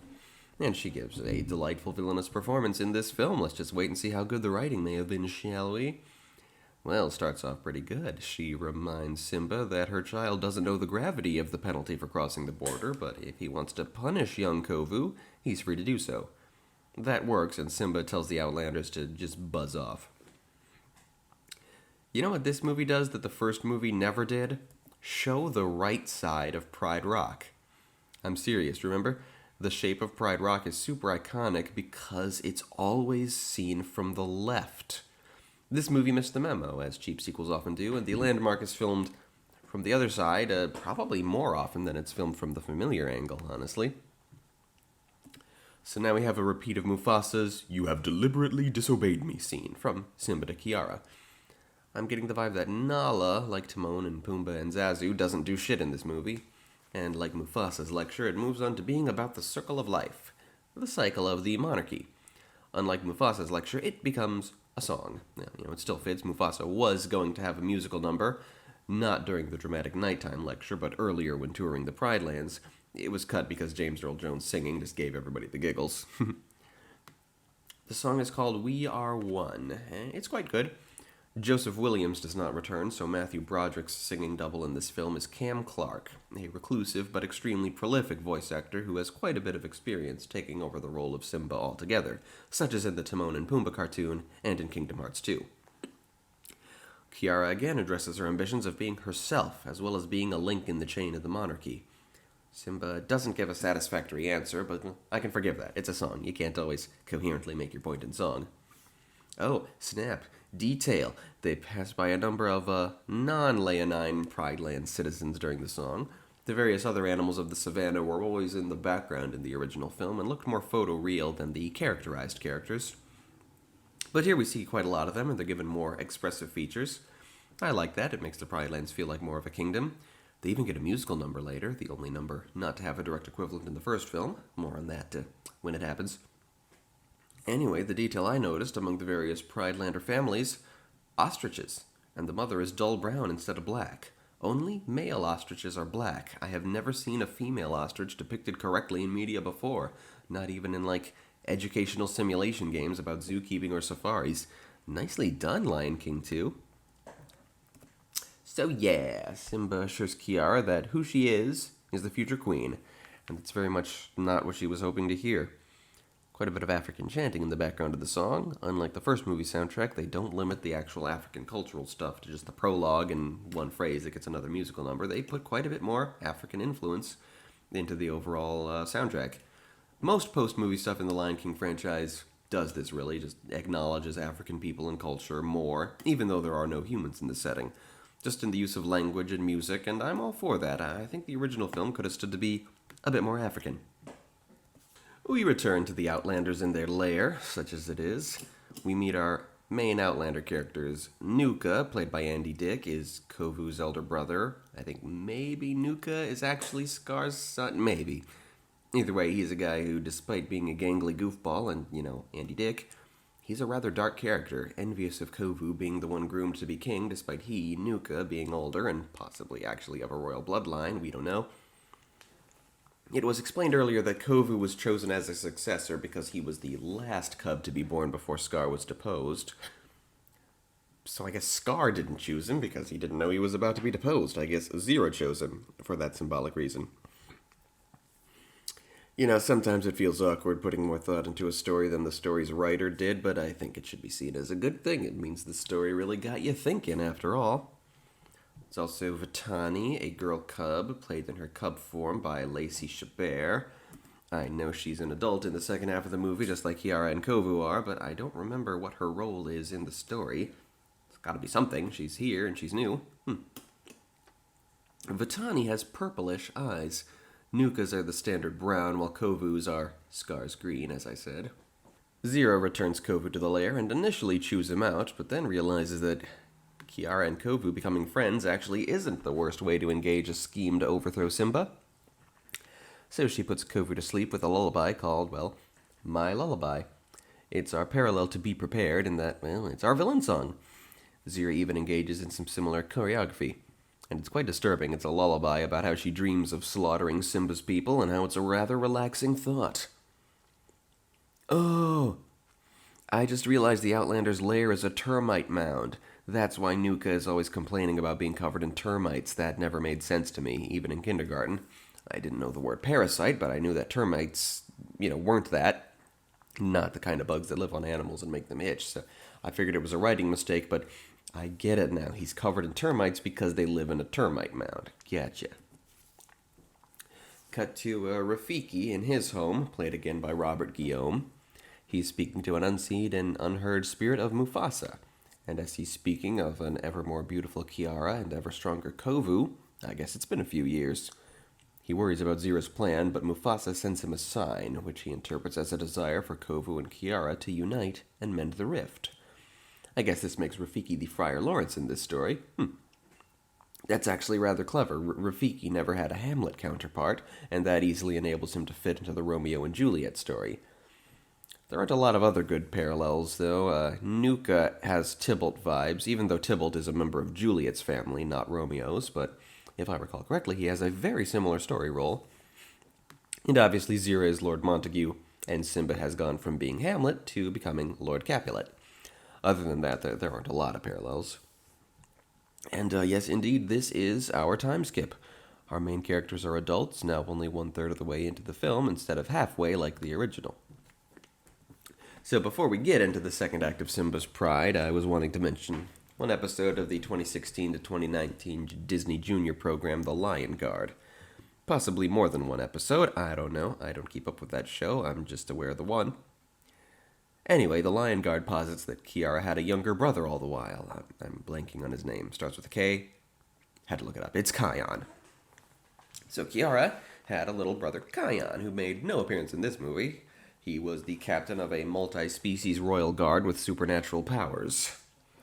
The series is set during the time skip in this film, as evidenced by Kion being the age that Kiara is here, and Kiara looking slightly older.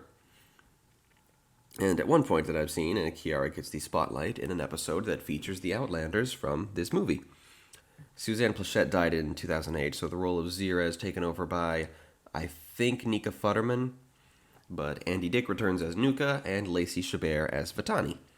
Women can do that fairly easily, can reprise voiceover roles they played as children. One extreme example is with Catherine Beaumont, who played Disney's Alice and Wendy when she was a teenager in the 50s, and came back 50 years later to play the characters again in the first Kingdom Hearts game. For men, it's harder because, well, men just have a vocal quality that women and children don't, and so they did not bring back Ryan O'Donoghue to play young Kovu. Instead, they brought back Jason Marsden, who played adult Kovu in this film. Now, Jason's a very good voice actor, as we've established. It's impressive how well it works, but it doesn't work completely, and honestly, if they were going to do that, they probably could have tried to get Ryan O'Donoghue, based purely on Demix's voice. He probably would have done about as well as Marsden. According to the Lion Guard article I've been looking at, the final season of the Lion Guard takes place during the events of this film and explains why Kion doesn't appear here in Simba's Pride. Doesn't the Guard have to deal with, like, a resurrected Scar at some point during the series? He's played by David Oyelowo. I really should watch it. Why not? I've watched most of Sophia, and Lion Guard is basically like Sophia for boys. And, they're kind of deep for preschool shows, kind of. Did I put Lion Guard on postscript inspirations? Well, I did just now. We're going to watch it in, I don't know, maybe 4 years. I don't have any inkling of this podcast timeline anymore. Judging by the Season 3 plot summaries I just accidentally glimpsed, Kion and his crew were in Southeast Asia. Judging by the animal life mentioned in those summaries, red pandas, Komodo dragons, that certainly does take them far from the action of this film. Anyway, here we are. Zira carefully inspects adult Kovu, played, as I mentioned, by Jason Marsden. He's had a lot of significant roles lately, Goofy Movie, Hocus Pocus, and now here. He certainly has a nice voice. Not so much star power, but as young as he was at the time, maybe Disney expected he was a future superstar, not anticipating that he would end up entering not the A-list celebrity world of his Lion King co-stars, but rather the voiceover legend status of his Goofy Movie co-stars. Kovu is certainly brainwashed.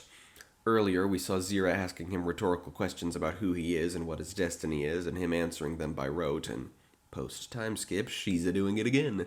That destiny is to kill Simba and take his place as king to honor Scar.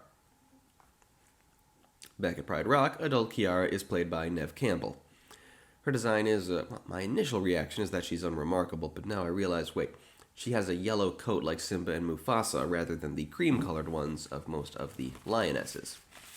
So she does have a unique design. Of course she does. They retconned her into being a girl. She was a boy cub at the end of the first movie, and they decided to make her a girl without changing her design. So of course she has a masculine color scheme, and it still makes sense as just being the coloration of Mufasa's bloodline. It works out. Nuka and Vitani, the latter now played by an uncredited Jennifer Lien, visit the steamy geysers of the Elephant Graveyard, and hey, a token reference to the hyenas. Nuka claims they ran off some time ago. The two of them are here to back up Kovu, using the geysers to set some branches ablaze and using those for some nefarious purpose. I think I'm beginning to recall. I did see this movie as a kid, after all. I guess it's not the discovery of fire if you just get it from a natural source and use that to spread elsewhere. Figuring out how to make it slightly more complex, I assume. Kiara is peeved to find out Timon and Pumbaa have still been assigned by the king to stalk her, and resolves to hunt outside the Pride Lands if they're not going to let her hunt alone. Nuka and Vitani start setting the savanna grass ablaze, funneling Kiara in what direction exactly? I don't get the plan yet. Setting the countryside on fire is certainly a good opening salvo in a war, I'll give them that. Yeah, they must have gotten Kiara where they wanted her to go because she runs into Kovu before she passes out from smoke inhalation, and Kovu carries her unconscious body back to the Outlands? Is this a ransom? No. He took her back to the Pride Lands. The scheme was for Kovu to save Kiara's life and ask to defect to the Pride Lands. Kiara comes to consciousness and takes a moment to recognize Kovu before Simba and Nala return. She initially chides him for breaking his promise of letting her hunt alone, but under the circumstances, he has no goddamn regrets and is never going to make such a promise again. Kovu makes his request to Simba, and Simba makes the decision he believes his father would have, reserving judgment for now, allowing Kovu the chance to prove himself. For now, Kovu is a sinister dude, and there's an excellent shot that sees a dark cloud perfectly keeping pace with them all as they return to Pride Rock. That was pretty awesome. The weather in the Lion King universe, it has a lot of empathy. That night, Simba has a nightmare of trying to save his father, whom Scar is trying to kill, and Scar transforms into Kovu before hurling Simba and Mufasa both into the wildebeest stampede. For this very brief dream sequence, Jim Cummings portrays Scar. A bit too over the top, but, it's dream Scar, not real Scar. Awake early, Simba goes down to a waterhole for a drink, and Kovu prepares to off him, only to be interrupted by Kiara, who wants to go hunting with him. He's annoyed, but nevertheless gives her genuine hunting advice. What are these birds that Timon and Pumbaa are trying to chase away? I've never seen anything quite like them. Some lion roars successfully chase the birds off, so Timon and Pumbaa can feast on the bugs. And we find that Kovu has never in his life done something just for the thrill. It's always been training and growing stronger, and when Kiara has him running around just because it's fun, it's like nothing he's ever experienced before. In the night, they watch clouds and stars, and Kovu wonders if the stories are true, that Scar is up in the stars with the other past kings. He wonders if the darkness and madness of Scar is within himself, which, again, would make sense if he was Scar's son. I'm just saying, he says Scar was a part of him, but how? In what way? No, he ain't. You were born just before he was disposed. You don't remember. Simba, meanwhile, is consulting the stars about how to handle this whole Kovu deal. He hears nothing, but Nala suggests that, as hard as Simba is working to be what everyone expects him to be, Kovu is trying to be something people don't expect. Rafiki approaches Kiara and Kovu and offers to take them someplace special, to Upendi. Rafiki sings a song by that title, my personal favorite song from the film. Rafiki didn't sing in the original film, so it's nice to have something very new in the sequel like that. It's the equivalent to Hakuna Matata, a sidekick song about a Swahili term, Upendi, meaning love. Or according to Disney Wiki, that was a mistake and the word is actually Upendo. Holy shit, that's a pretty bad failure of research. So, beyond that, backing vocals on the song are provided by Ladysmith Black Mambazo, a very famous South African men's choir who have been active since 1960, who sing in traditional local styles and occasionally add that element to modern pop songs, most famously their collaborations with Paul Simon in the 80s. Pretty cool, huh? The message is that love, opening up your heart to someone, is a risk, but perhaps worth it. Back at Pride Rock, Kovu and Kiara have a little nuzzle before bed, and Simba invites him to actually sleep in the den. Vitani witnesses this and has the Outlanders thinking that Kovu might not stab Simba in the back after all. Indeed, it seems he's well interned, as the next morning he's beating himself up, wondering how in the heck he's going to warn them of Zira's plot and his former complicity. Before he can get in a private word with Kiara, Simba asks Kovu for a private word himself. Much later, we return to the pair of them, find that Simba has told Kovu Scar's life story from his own perspective, from Simba's perspective, a telling Kovu has never heard. Scar was a killer, Simba says, but so is fire, and often what grows in the wake of a fire is stronger and brighter than what came before. That is a damn good metaphor. This movie's fucking good, actually. Soon they find themselves surrounded by Outlanders, and Zira theatrically thanks Kovu for bringing Simba here as planned. Kovu fights on Simba's side, whereas Nuka, tragic, completely plot-irrelevant Nuka, he recklessly goes for Simba's throat, begging all the while for his mother to watch as he kills Simba. Simba wounds Nuka and makes his escape, and seeing Nuka hurt brings the first flash of humanity, so to speak, we've seen in Zira. She rushes to his side, even shoving Kovu aside as she does so. Nuka apologizes as he gasps for breath, and Zira comforts him. Riley amused that he finally got his mother's attention, Nuka dies. Andy Dick, everybody, he's so silly. I've said it before, so many Disney animated characters are the best roles of their actors' careers, and this sequel is just so elevated that it manages to do the same. Andy freaking Dick, everybody. Kovu, meanwhile, though Simba has escaped, Kovu remained with his fallen brother. Zira places the blame for the death on Kovu and slashes him across the face, leaving him with a cut very much like Scar's namesake Scar. Outraged, Kovu runs off, and Zira rallies the surviving pride to attack the weakened Simba as soon as they possibly can. Simba has staggered his way back to the Pride Lands, and for whatever reason, all the animals of the savannah are gathered around, and for the only time in the film, they have lines, taking Simba very seriously when he places the blame for the ambush on Kovu. How would all the zebras and giraffes and stuff even be invested in this story at all? Regardless, having an angry mob in hand really makes this moment fucking epic. I'll allow it. When Kovu returns to Pride Rock, Simba passes his judgment and exiles Kovu.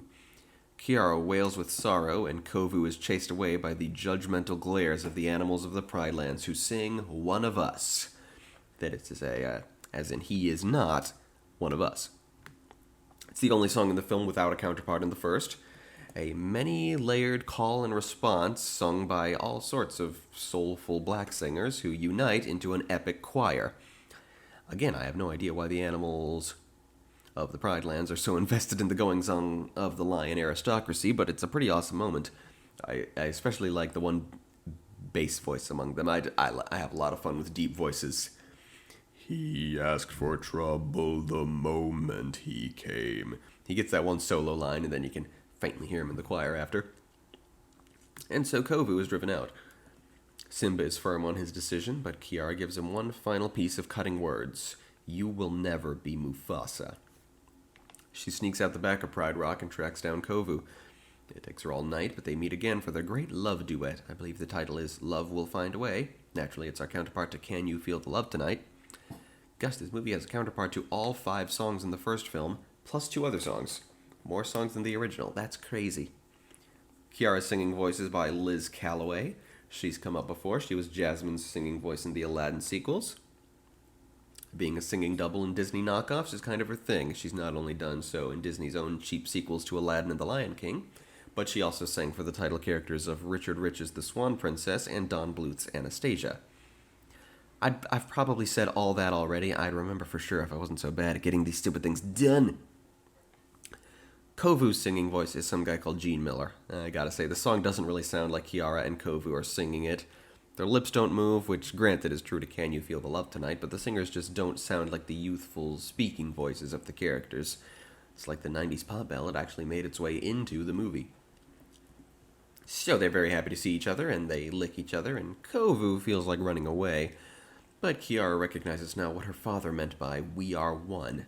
If they run away, their families will be divided and suffer for their own hate forever. They need to save them. Simba recognizes the approaching Outlanders as an act of war and assembles his own forces. The wildlife scatters as the 2 much larger than you'd expect groups of lions slowly approach one another. Zira and Simba give their requisite dramatic speeches at each other before the 2 armies charge and tear into each other. And they keep having Timon and Pumbaa do comic relief bits. Really not the time. As Zira herself prepares to take down Simba, Kiara and Kovu get between the 2 leaders. Kiara persuades Simba with the "we are one" bit. Them? Us? They are us, she says. Simba stands down, and Vitani, too, is swayed by Kiara's words and stands by Kovu's side. But Zira refuses to give in. She attacks, and she and Kiara end up tumbling down a hill toward a raging river. Kiara tries to save Zira's life, but Zira rejects the help and lets herself drop. She's carried away by the rapids and battered by the many floating logs. Soon she's gone. Simba welcomes Kovu back into the Pride, him and the rest of Zira's people. They all come together, and the 4 of them, King and Queen, Princess, and once exiled Prince, stand at the crest of Pride Rock to roar in triumph. The last line of the film is Mufasa speaking from the clouds, congratulating Simba on a job well done. I was going to say, I knew James Earl Jones was in this film, and I wondered, is he only calling Simba's name in the dream sequence? No. He does get 1 additional line at the end, and it's absolutely beautiful. Final thoughts? Really fucking good. That was a good movie. Animation quality, music, and story were very nearly on the caliber of the first film. Best of these direct-to-video motherfuckers I've covered so far by a long shot. Just because a movie is cheap doesn't mean it has to be bad, you know? Like I said, I don't understand why so many bad movies are bad across the board without any redeeming features. Good artists are everywhere. They're not sucky when they're obscure and magically become good once they're in demand, you know? There are amazing artists everywhere. If you're low budget, you just have to take the time to find the right ones. In this film, it was good. Hey, what gives 90s pop ballad? The love ballad in the film was a 90s pop ballad already. We don't need another one. Hey, Ladysmith Black Mambazo also sang in We Are One. I don't know why I didn't process that. There was a very prominent African choir in that song. Ooh, they credit all the individual singers for One of Us. I wonder if the bass voice is someone I know. Doesn't look that way, but that chorus included Carmen Twiley, who sang the original Circle of Life. Nice to have that. Feel of authenticity, I suppose, just bringing her back. And there's a lot more sincerity in this film's soundtrack than in the original. Like, Lee Boehm sings most of He Lives in You, while he didn't sing very much of Circle of Life, and Love Will Find a Way is sung entirely by Kiara and Kovu, while Simba and Nala sang very little of Can You Feel the Love Tonight. And who is this nasally, tacky broad singing the end credits version? And just as I wonder that, the dude comes in and he's even tackier. Goddamn motherfucking piece of shit 90s pop ballads. They just make me angry now. I guess I don't recommend sitting through the end credits of all of the 90s Disney movies at once, as I have been. If you're anything like me, you'll get angry every time you hear one by the time you get to 1995. That was awful. The movie was good, though. And finally today, we have A Bug's Life, Pixar's sophomore effort, and, I guess, objectively something of a sophomore slump. Think about it, it's the only one of Pixar's first 6 theatrical properties to still be just a standalone feature, while Toy Story, Monsters Inc., Finding Nemo, The Incredibles, and Cars all have at least one theatrical sequel, plus a very long-lasting multimedia presence, right? Pixar established those 5 franchises, and everything they've done since then has either been a standalone film or an installment in one of those 5 franchises, making A Bug's Life the only standalone to, be there at the beginning. I guess that's a little sad. I don't know what you do with a Bug's Life franchise, but still, it's a good movie. I think most would agree underrated. As I said earlier, I was in kindergarten in '98 and was very much obsessed with this film when it was new. I had toys, I had activity books, I drew pictures of it over and over. The various configurations in which the characters fly and pose and perform just fascinated me for whatever reason. We open on already much better animation than Toy Story. There's wind, there's water, there's big environments. It's not perfect yet, but I'd go so far as to say it was perfect from Toy Story 2 onward. Any and all improvements since then were just superfluous. This is also easily my favorite Randy Newman score. In fact, funny thing, whenever I'm trying to hum the peaceful Shire music from The Lord of the Rings, I always forget how it goes and end up segueing into the main theme from A Bug's Life. Do do do do do do do do.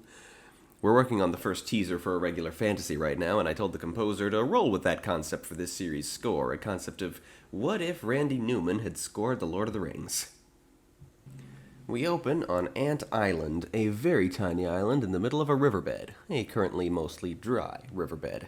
A tiny island with a tiny little tree on it, but to the local ants, it's more than enough world to explore, thank you very much. They're gathering grain and placing it on a big leaf. As we soon learn, before they gather food for themselves to survive the rainy season, they have to make a big offering for the local swarm of grasshoppers. This concept is loosely inspired by the ancient Greek fable of the ants and the grasshopper, in which the ants work all summer so they can live through the winter, while the grasshopper plays all summer, and, well, I've never read the Aesop original, but I assume he freezes to death. I assume all the kid-friendly retellings I've seen where he learns his lesson and the ant or ants invite him to live with them for the winter are, not accurate as such. In this case, the grasshoppers are stylized as a very high-threat street gang, and what they're doing is a protection racket. You know, I never really understood that concept until I saw the Gargoyles episode on the subject. Gargoyles retrospectives coming soon, I swear to God. I'm so close to the end of Little Mermaid retrospectives. And so didn't realize that was what was going on here until I saw this movie again later. The leader of the grasshoppers states early on that without the food the ants give them, the grasshoppers cannot guarantee the ants protection, and some bugs might take advantage. Not us, but someone, sure. We're not talking about him yet. Let's see the colorful cast of characters we start with on Ant Island proper. The first named character we meet is one of the more minor ones, Mr. Soil, played by Roddy McDowell. He's an elegant, scholarly sort, and one of 4 ants who serve as local flavor in the colony. Pixar is good as that, at characterizing just a small handful of a very large group, so it feels like, a living group. In addition to Mr. Soil, there's Dr. Flora, played by Edie McClurg. They're both the academic types in the colony, and there's the gruff bureaucrat Thorny, played by Alex Rocco. I love Alex Rocco. He's not in very much stuff, but he has an excellent, angry, raspy voice. I love it. And finally, Cornelius, played by David Ossman. He's the least characterized of the 4. He's pretty much very old, and that's his character. Meanwhile, the elderly queen of the colony, played by Phyllis Diller, has been tending to her eldest daughter, Ada, played by Julia Louis-Dreyfus, training her to take her place. Very top-notch comedians there, super funny women of different generations. Ada is very much a nervous wreck and super scared of what's going to happen to the colony with her in charge. And finally, in this scene, we meet Dot, the younger princess, an adorable little dot of a character played by a tiny baby Hayden Panettiere. She was 9 when the movie came out, so prob's even tinier when she did the acting. And finally, here on Ant Island, we meet our protagonist, Flick, played by Dave Foley. An eccentric, ordinary worker, he's had a number of bad ideas over the years, his current one being sort of a mech suit, which an ant wears, which can cut down an entire stalk of grass and harvest a whole bunch of grain at once, which really kind of goes beyond being just an invention. There's no sign of any engineering of that level anywhere else in the colony. But the other ants reject it because it's not the way things are done. And they simply don't have time for new ideas. I mean, the fact that the stalk gets flung randomly backwards and could crush someone is a pretty major flaw in the thing. Violates some OSHA standards, I should think. So yeah, a CGI movie released in the autumn of 1998 about a worker ant with individualistic ideals who successfully wins over his colony's princess. That's probably all the similarities, but it's kind of enough, isn't it? And they are not remotely coincidental. A name I haven't mentioned recently is that of Jeffrey Katzenberg, and that's because, as it turns out, he left Disney in '94. Roy E. Disney, longtime senior executive and son of Walt Disney's brother and co-founder Roy O. Disney, felt Katzenberg was taking too much credit for the success of the first half of the Renaissance, and Michael Eisner didn't want him assuming even more duties. So he took off and founded DreamWorks SKG alongside Steven Spielberg and David Geffen. That's what SKG stands for: Spielberg, Katzenberg, Geffen. Geffen's name isn't ringing a bell for me, but yes, it's such a weird partnership to realize it still has such an enduring legacy. Steven Spielberg is amazing, and Jeffrey Katzenberg sucks. I just don't know why they would work together, or rather, why Spielberg would consent to the partnership. As a studio, DreamWorks is best known for their animation. I know they've done some live-action films, but I couldn't name any of them.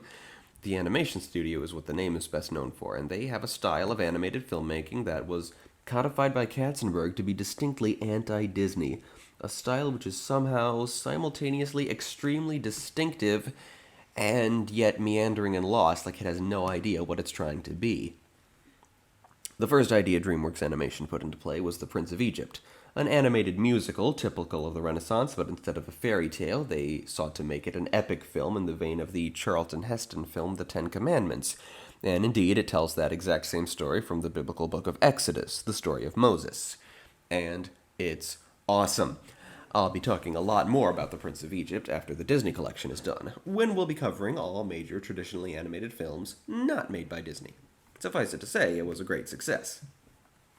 Sadly, The Prince of Egypt, with its amazing epic artistry, did not codify DreamWorks Animation's approach to being the animation studio that isn't Disney. Ants did, with its adult humor, contemporary cultural satire, and stacked cast list of big-name celebrities where voice actors should be. And that style became ingrained in the public consciousness 3 years later with the release of Shrek. While Ants was a fuck you to Disney by way of simply being a ripoff of their latest project, Shrek was a fuck you to all things Disney. And while, like I said, DreamWorks kinda still hasn't found their identity as a studio even 20 years later, heck, they keep hopping distributors. Their movies have been put out by Paramount, Touchstone, and Universal. There are a few constants. Heck, even Prince of Egypt had a star-studded cast list that wasn't strictly necessary, and a couple of adult jokes that it definitely didn't need, and stuck out really obnoxiously. But overall, they're just all over the place, tone-wise. The rest of the non-Disney animation world, however, did find its identity, that being completely missing the point of what made Shrek great. Instead of adult humor, they used crude humor. Instead of satire, they used pop culture references. Instead of celebrities who are great actors who bring a lot to the character, they used completely random celebrities. Shark Tale, for an example actually made by DreamWorks, is probably the best example of how badly that can go. DreamWorks at least has mostly figured out that they're at their best when they focus on making films that are epic and captivating. Their greatest successes are Kung Fu Panda and How to Train Your Dragon, which respect their ancient settings, have pretty gratuitous celebrities in the supporting roles, but at least put some thought into casting their leads, and keep their focus on the mythic heroic journeys. Every once in a while they still pop out a Home or a Boss Baby. Like I said, it's been 20 years and they don't really know who they are, but elsewhere in the animation world, the dumbass trends they started just won't fucking die. That was kind of a more unnecessary rant than usual. I guess I didn't, strictly speaking, need to bring up DreamWorks, so let's get back to A Bug's Life. I like the props and accessories the ants used, all made out of tiny bits of grass and flour and stones and twigs so tiny they're essentially just splinters and grains of sand. I don't imagine the diminutive heroes of Keys and Kingdoms will ever be as small as ants, but it's still some nice, mouse world imagery. And we see a bit more than that when we reach the city early on in the film's second act. Flick's homemade telescopes, simply rolled up bits of grass with a bit of dew inside, are a recurring motif. Dot tries to bring him back one, and she muses about how she feels like a failure too, because she's little. Flick tells her that seeds take time to grow into trees, that growth and accomplishment can only come with time. but she's a bit too hung up on the fact that he couldn't find a seed and used a rock as his visual aid instead. The horns set up around the perimeter of the island, made of big snail shells, are blown to signal that they're coming. The grasshoppers, that is, but the film hadn't established that yet, providing some mystery as the ants suddenly rush in terror to finish their offering and then hide in the anthill. Flick is the last one to provide his offering, but the running of his machine knocks the entire offering stone into a puddle of what little water remains in the riverbed, to his horror. So the grasshoppers arrive, and Flick having left absolutely no trace of their usual offering of food, the grasshoppers are enraged and break into the anthill to menace the ants, causing havoc until everything is silenced by the arrival of the grasshoppers' intensely intimidating leader, a scarred and decayed-looking hopper by the name of Hopper, played by Hatsune Miku. I stole that joke from Sungwon Cho, aka ProZD, when he was talking about his ranking of Pixar films. I love that joke, and I hope to make it a running gag. I should have done it last time in reference to James Woods in Hercules, but I didn't think of it until here, when I got to the person Sungwon actually made the joke about. See, Hatsune Miku, that name is in Eastern order, family name Hatsune, personal name Miku, is a Vocaloid voice bank. As I understand it, Vocaloid is a collection of synthetic singers you can use to perform any song you want when you program in the lyrics and melody. I don't know why Miku in particular. Memes by definition latch onto odd things, it seems. But it's been a running joke on the internet for some years that when an artist is cancelled and we're all bummed out about how they weren't such good people, the way to cope is to pretend that Hatsune Miku created all that art. Most famous is the claim that Hatsune Miku wrote the Harry Potter series. And the way Sungwon delivered it, just casually stating that Hatsune Miku voiced Hopper with a completely straight face, was just brilliant. So now that I've explained that, I hope to maybe have a wide enough audience in the future that I can call any disgraced celebrity Hatsune Miku, and people will giggle. So yes, Hopper is voiced by Kevin Spacey, and it's worth mentioning that, what he did to fall from grace. When the Me Too movement was fairly new, if I'm remembering the old Universal timeline right, a number of people were stepping up and speaking against celebrities who had sexually assaulted them in the past, and a couple of dickbags were making such accusations falsely, but anyway, one man spoke of such an assault he experienced at the hands of Kevin Spacey when he was young. Spacey confessed to the crime, and thought that was a good opportunity to come out as a gay man. Gay men, of course, have suffered for centuries with the misconception that they, by definition, molest younger men. Kevin Spacey making a public statement about being a molester because he's a gay man, as if those two things perfectly go together, was seen as such a horrible blow against the entire LGBT community, to say nothing of his actual victim. So I do hope Kevin Spacey never works in Hollywood again, but as I may have mentioned before, when we as a society have to make that decision about an artist, that they're a garbage person whose art we should not give our patronage anymore, I don't begrudge the existence of anything that artists worked on before everyone around them knew of what they've done. We don't have to throw away art like that. We just have to be aware of the artist's faults and learn from them and make sure they never get the chance to get another taste of fame. There's only one person for whom I have difficulty with that notion, and that's Ryan Haywood, formerly of Rooster Teeth. He was discovered late last year to be a bit of a groomer. Not of minors, thankfully, but of his fans, still people he had a power imbalance with, and behind the backs of his spouse, children, and all of his friends and co-workers, lying to them all for years and years. And while I can mostly handle listening to him as a voice actor, watching gaming content he appeared in is usually pretty uncomfortable because Ryan's entire shtick as a member of the gaming group was that he was a greedy, backstabbing manipulator, so knowing how true it is, it's hard to watch. So let's get back to the movie and talk a bit about the insect design in it. A lot of the insects in the film have 2 arms and 2 legs, and 4-fingered hands like most cartoon characters. Easier to animate and more relatable that way. A few insect characters do have 2 pairs of arms, but there's no rhyme or reason to it. It's just whoever's character design would look better that way. The grasshoppers, in order to seem alien and menacing, they have 4 arms, and their hands only have 3 fingers. And they also have slightly more detailed and insectile faces than all the other characters, and sharp teeth. So Hopper condescends to Ada about how if the food was up there, he wouldn't be down here, and that if Ada was in charge, that makes it her fault. And Hopper is briefly sidetracked by threatening the life of his brother Molt, played by future Pixar staple Richard Kind, Just a little quip from Molt to later set up the revelation that, as dangerous as Hopper is, he's just as afraid of birds as any other insect. Anyway, Hopper reminds them of his protection racket and makes it very clear that when he talks about insects who will take advantage of Ant Island if they don't pay his protection, he means himself. He conveys this by bringing out Thumper. Yes, for some reason, the grasshopper's attack dog is another grasshopper, an individual of their same species who, I guess if you want to apply logic to it, is just an insane person, right? Acts exactly like a vicious dog.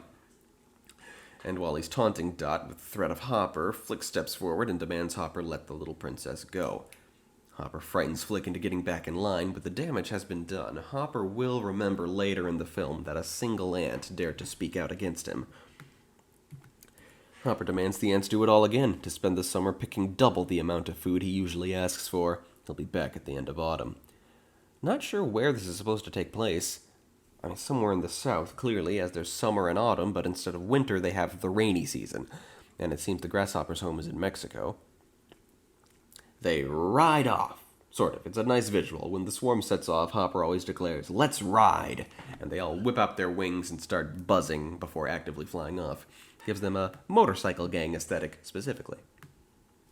Later on, Flick is put on trial. Ada and the council members debate what to do with him, noting that whatever kind of labor they sentence him to, he's liable to mess it up. While they're muttering about it, Flick fixates on the idea that the colony needs help. He proposes that he leave Ant Island and travel to the city to hire bigger bugs to defend them when Hopper's gang returns. It's so weird listening to dialogue that I remember from when I was a really little kid. You know, any movie I watched many times, and so the delivery of the dialogue is permanently burned into my head, even though I never grasped the meaning of many of the words.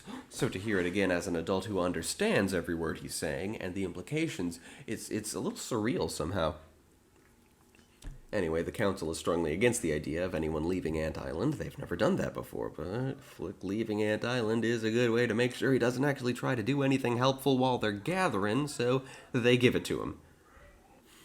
You know what I'm going to assume? I'm going to assume that this Queen Ant is in fact literally the Queen of Ant Island, not merely the insect hive queen thingy. By that I mean she's the mother of only Ada and Dot, not of the entire colony. Let's assume ants in this universe are not eusocial like real ones.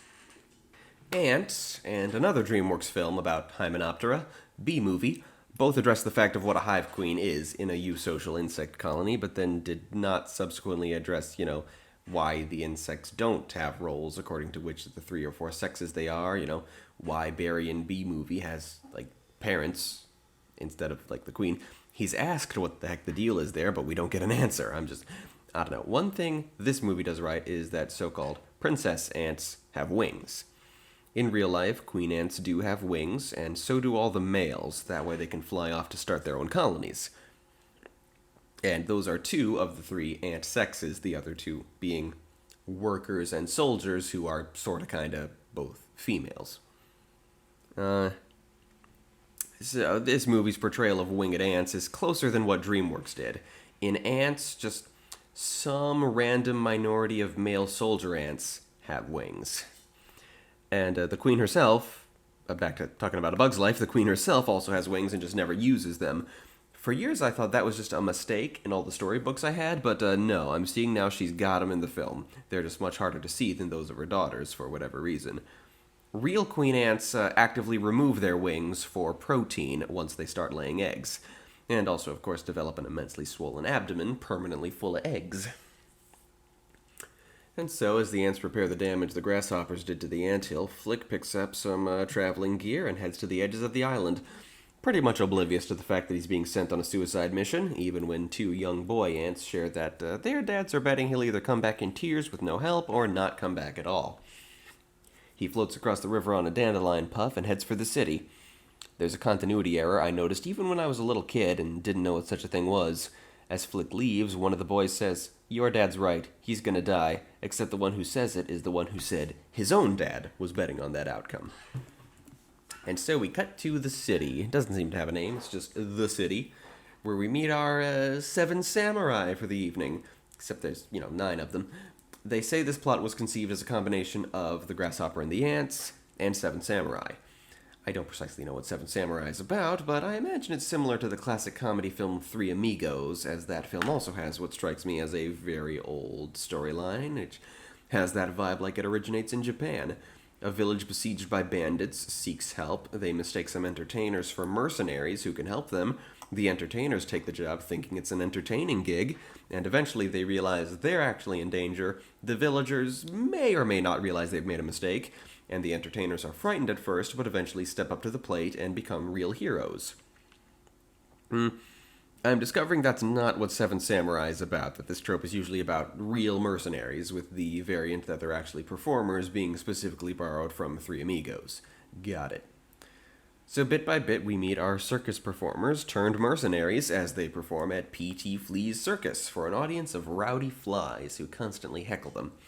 The first ones we meet are Rosie, a Black Widow spider played by Bonnie Hunt, who does a lion taming act. Her lion being a massive beetle who is not a savage beast, just a childish simpleton by the name of Dim, voiced by Brad Garrett. Hunt and Garrett would both become semi-regulars for Pixar, Hunt in particular being a favorite of theirs. They promised her a major headlining role one day, and they gave it to her in Cars.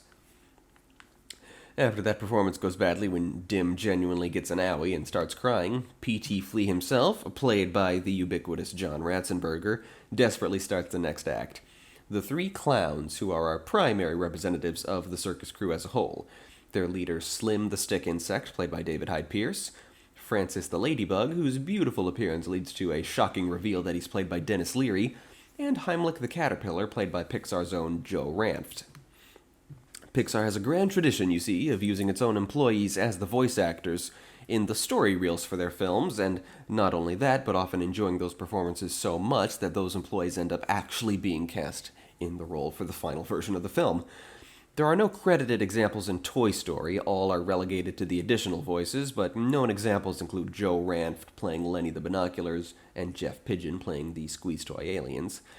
And the only example here in A Bug's Life is Ranft again, playing Heimlich, a role that gets him billed directly below David Hyde Pierce, but above Dennis Leary. So it's his most prominent acting gig, but far from his first. I mentioned the voice work he did back in Brave Little Toaster, and I can't remember if I mentioned this or not, he was also Dr. Finkelstein's Igor in The Nightmare Before Christmas. Indeed, Joe was a voice actor in every single one of Pixar's first 7 films. In 3 of them, he's relegated to the additional voices section, but in 2 of those 3, he regardless plays identifiable characters. Sadly, his shocking accidental death a year or so before the release of Cars, which he co-directed, put an end to that streak. I would have loved to see what else he did from there. He was truly the OG. You know what, I've always wondered, what sort of surname is Ranft? I've never heard it anywhere else. Lots of consonants, not a trait of any language I recognize. Anyway, after the clowns bomb as well, mostly by fighting the audience members, P.T. goes to the Illusionists, played by legendary actors Jonathan Harris and Madeline Kahn. They are respectively Manny the Mantis, and his wife and assistant, a beautiful moth by the name of, unfortunately, Gypsy. Yeah, I've discussed the G word a few times before when it's come up in Disney films, but that's the first time I've ever actually said it, because, well, it's a racial slur, but it's also a first name sometimes. There's not really much I can do about that. Centuries of ignorance led us here. Not only did generations of people over, I assume literal centuries, fail to realize that the G word is a nasty thing to call someone, but also fail to realize that it refers to an ethnic group, not just any old itinerant fortune teller wearing brightly colored clothes. I've recently learned that the slur's derivation, which, as I mentioned previously, is that of the country of Egypt, comes from a misconception that the Romani come from Egypt when they actually originate in northern India. Divorced from the context as a slur, it certainly seems like a pretty word to describe a pretty person, and so yes, that led us to Gypsy occasionally being used as a first name. I've read a couple of books with characters by that name. Mystery Science Theater 3000 has had a robot named Gypsy for many years. Last year, they changed her name to GPC on account of realizing the hurtfulness of the word. So yeah, it turned it into a robot name. But yeah, there is a very long period in history where it's a first name. So I hope nobody was offended if I don't censor myself referring to people by their first names. That just strikes me as a thing impossible to censor. I'm very sorry. So Manny and Gypsy go up, introducing their magic act, the Chinese Cabinet of Metamorphosis, which naturally is a Chinese takeout box. That's a pretty fun gag. The magicians get into a confrontation with the audience, just like, well, all the previous ones did, and the last two members of the troupe introduced are Tuck and Roll, the Pillbug acrobats, played by Michael McShane. The Pillbugs are, let's just say, foreign. They do not speak English and have no awareness of any aspect of the film's plot. They just cheerfully go with the flow regardless of what happens. A lot of Disney sources claim that they're Hungarian, but in actuality they speak complete gibberish improvised by McShane. I spent many years wondering what exactly pillbugs are. They're clearly neither insect nor arachnid. As it turns out, they're crustaceans. Isopods, to be exact, which makes sense. The giant isopods that live deep in the ocean look exactly like pillbugs, except that they're a foot long. All across the United States, they have many, many names. My preferred one is pillbug, but it seems most of America calls them roly-polies, which I fucking hate. Woodlouse, sowbug, potato bug, and doodlebug are also common.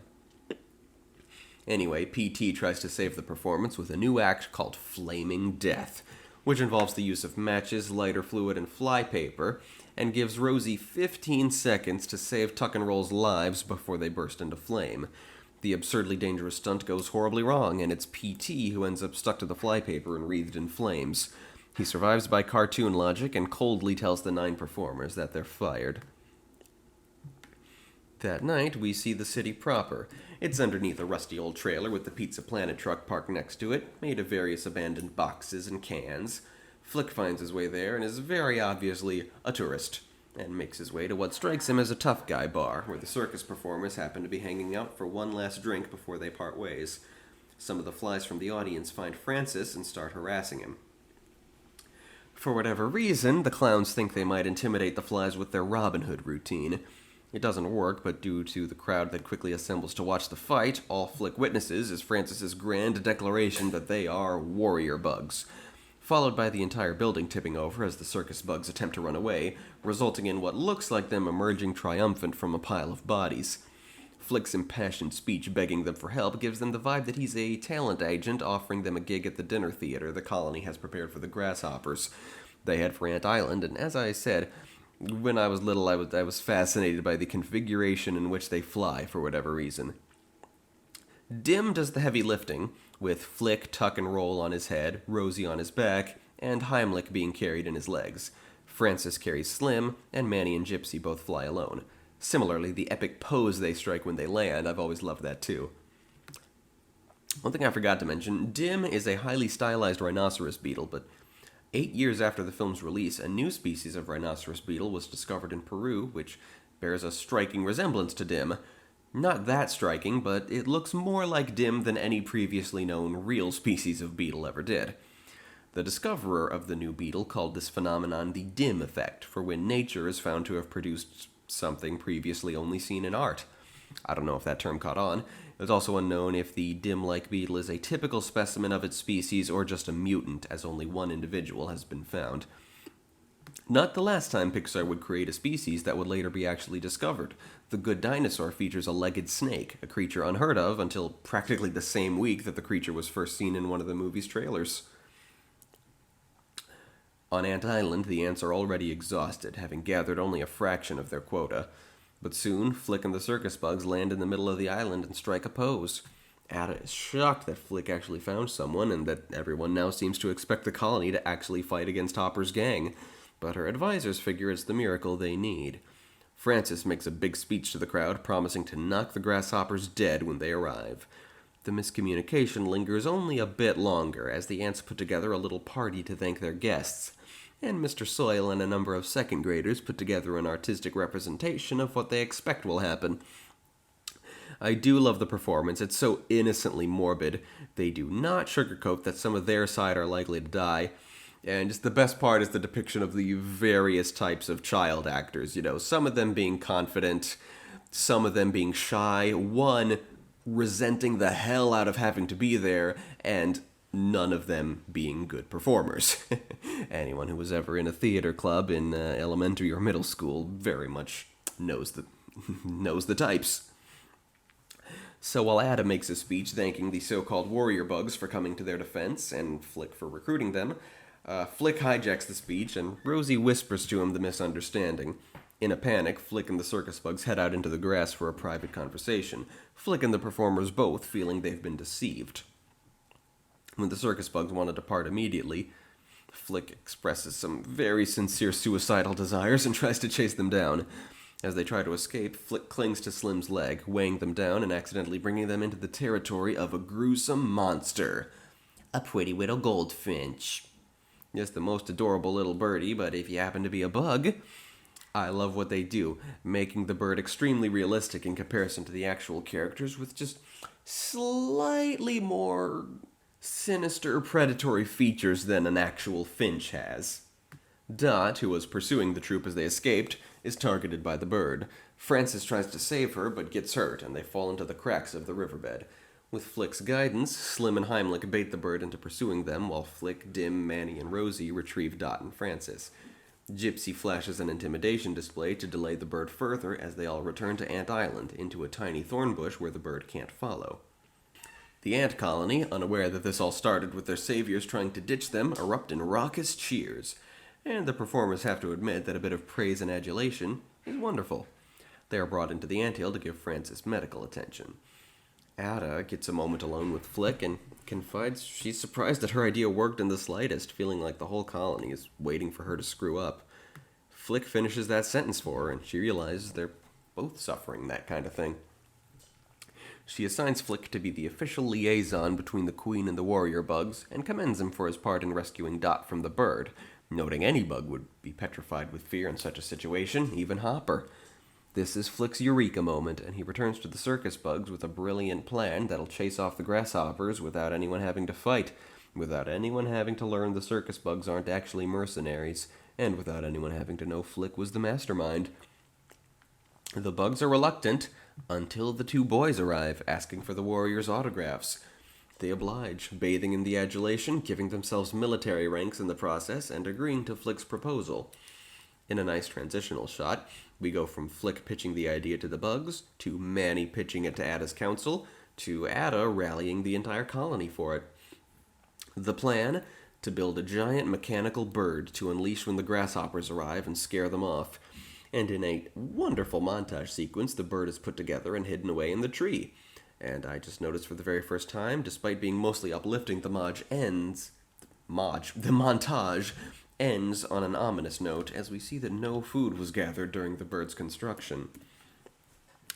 As about my usual Keys and Kingdoms musings during a montage? Well, I have a pretty good idea of what Circes and other bug-based characters in that world actually look like, and they're not small enough for their building materials to be exactly what we see in this film, but overall the aesthetic is really nice, with the pebbly island, the leafy fabrics, the stone tools, the underground layers lit by luminescent mushrooms of all sizes.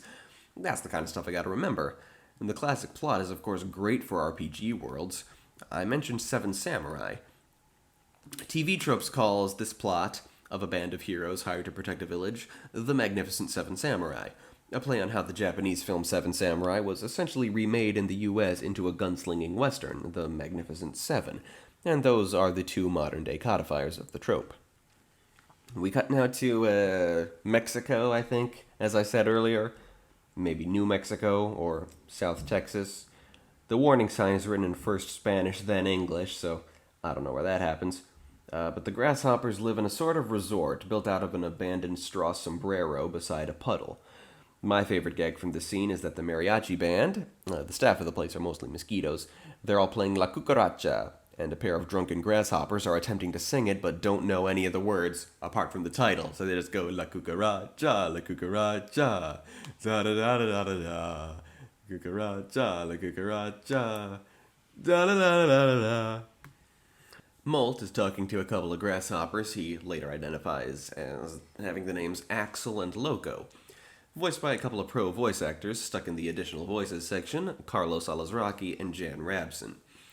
They're thinking that going back to Ant Island right on the brink of the rainy season seems like too much risk to collect food they really don't need.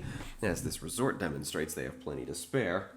But, figuring Hopper will kill anyone but Molt if they present him with that idea, they, tell Molt and quietly encourage him to bring it to Hopper. Hopper is instantly enraged at the notion, and Molt quickly cowers and tells him whose idea it really was.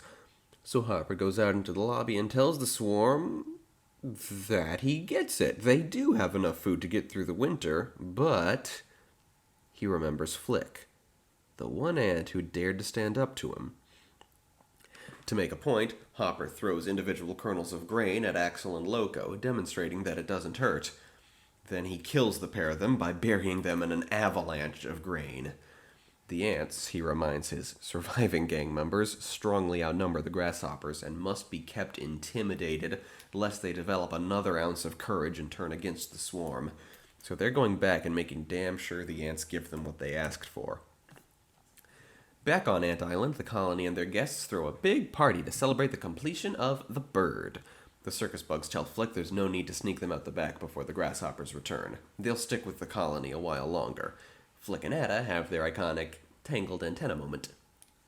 But someone comes to Ant Island before the grasshoppers do, none other than P.T. Flea and his circus caravan, upon which are displayed prominent images of the 9 circus performers. He sees them and begs them to return and bring back Flaming Death, which was a big hit. The colony are shocked to learn that their plan for scaring off the grasshoppers was concocted by clowns, as Thorny puts it. When Francis attempts to defend the plan, he accidentally lets slip that it was Flick's. This is what a lot of people call a liar revealed story. I think the way to sum it up is that, say our hero manages to do great things for the community via a big fat lie. When the lie is discovered, the community completely turn against the protagonist and his ways, requiring him to redeem himself, even though the results of his lie were ultimately beneficial. It's a trope a lot of people don't like, but I think it works out really, really well in this particular story. This is an ant colony with a strong tradition of, tradition.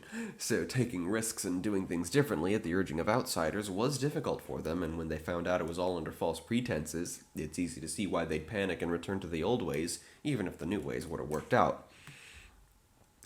The Queen decrees that they'll just forget this ever happened, never let Hopper find out they considered fighting against him, and just gather the food. Flick and the circus bugs are exiled from the colony, and they depart in P.T.'s wagon. The next day, it's a very foggy sort of autumn day. They've gathered every bit of food they could, but they know it's not enough, and it's too late. The grasshoppers emerge from the fog like terrible alien invaders, and Hopper rages against them for their pitiful offering. He declares that the grasshoppers will now take all the food on the island, with no regard for what the ants need to sustain themselves. Hopper keeps the Queen at his side. Dot and her fellow little girls, the Blueberry Scouts, hide in their clubhouse, where they overhear 2 grasshoppers discussing Hopper's plans. Once all the food has been gathered, Hopper will murder the Queen, purely as a reminder of who runs shit around here, and the grasshoppers will depart. Dot sneaks away to find help, having a harrowing encounter with Thumper along the way, but manages to gain enough strength in her little wings to fly away from him. That's an adorable moment. Nice thought for any number of people who can fly. The children probably can't. It's like a rite of passage. Dot brings the news to Flick and the circus bugs, and they figure they can solve the problem by unleashing the bird as planned. Flick bitterly insists that the bird won't work. It was his idea, after all, and all he ever does is screw up. Oi, big mood. The circus bugs insist that they believe in him, that he gave their lives meaning. He's not persuaded until Dot brings him back a rock and asks him to pretend it's a seed. Ooh, brilliant lighting moment I'd never noticed. The sun very subtly breaks through the clouds the moment Flick gains his conviction back. So they tie up PT and hijack the wagon, covertly bringing it back to Ant Island along with, the silent and anonymous bugs who are not the performers at the circus, the spider who plays the orchestra pit, the 2 fireflies who run the spotlights, via their own butt snatch, and the 2 giant millipedes who pull the wagons. Speaking of the wagons, a reference I got when I was a little kid time, PT's wagons are made from cookie boxes. Casey Jr. brand cookies, referencing the circus train from Dumbo. Isn't that delightful? So they implement the plan. It primarily consists of bringing the circus bugs out as a distraction for Hopper, claiming that Ada invited them as a surprise. Hopper is initially deeply suspicious, but lazy enough to accept the free entertainment. Meanwhile, Flick and Dot rally the Blueberry Scouts to operate the bird and launch it once Gypsy signals that the Queen is safe. The circus bugs perform like they've never performed before, with Rosie's lion taming and the clown trio's slapstick going off without a hitch. Finally, it's time for Manny and the Chinese Cabinet of Metamorphosis. As rain clouds gather, he picks the queen as the volunteer from the audience and seemingly transforms her into Gypsy, while in fact the queen was smuggled away under Dim's shell. Obviously, Hopper very quickly stops being amused and demands to know where the performers hid the queen. He advances on them, but no matter. That was Gypsy's signal to launch the bird. It's an amazing success. They fly the bird around, and the ants and circus bugs add to the pandemonium by initiating a panic and using small berries to pretend they've been wounded by the bird. Many of the grasshoppers flee the island altogether, as Hopper too is overcome by terror. But nobody told P.T. Flea about the plan, and when he tumbles out of the wagon, he attacks the bird with his matches and lighter fluid, setting it on fire and forcing Flick and the blueberries to perform an emergency crash landing. Hopper, well, it's not without reason that he just gets more and more enraged, I'd say. Evil reasons, but regardless, you get where he's coming from. Flick fully takes credit for the idea, and Hopper delivers a breaking speech to Flick while having Thumper mercilessly beat the shit out of him. It's quite weird how dark it is.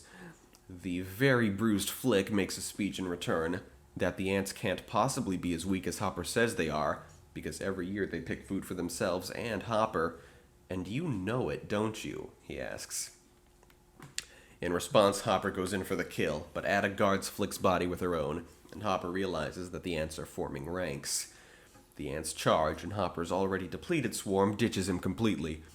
When Hopper doesn't run, well, they decide to shoot him out of the cannon for some reason. Unfortunately, it starts to rain, and this is just one of the best parts of the film. First, we see the dry riverbed begin to flood. Then the massive raindrops begin falling like massive bombs. As the ants flee in a panic, Hopper grabs Flick and carries him away. The circus bugs pursue, but Hopper outmaneuvers them through the branches of the tree, though not before Tuck and Roll claim one of Hopper's antennae as a souvenir. It's Ada who manages to ambush Hopper and snatch Flick away from him, and Flick guides her to the nest of the finch across the river. Hopper goes in to strangle Flick, and the finch inspects Hopper. At first thinking it's another of Flick's bluffs, Hopper doesn't run away quite fast enough, and the finch snatches him up and feeds him to its babies. The first Pixar villain to fucking die, ladies and gentlemen. Pretty much the first Pixar villain, period. As Toy Story 1 didn't really operate on that kind of morality, and boy, what a dark ending to an extremely dark character. The best part is that when the finch was first seen earlier in the film, 3 eggs could be glimpsed in its nest. So the 3 jumping fluffy baby birds who whip Hopper to pieces, perfectly foreshadowed.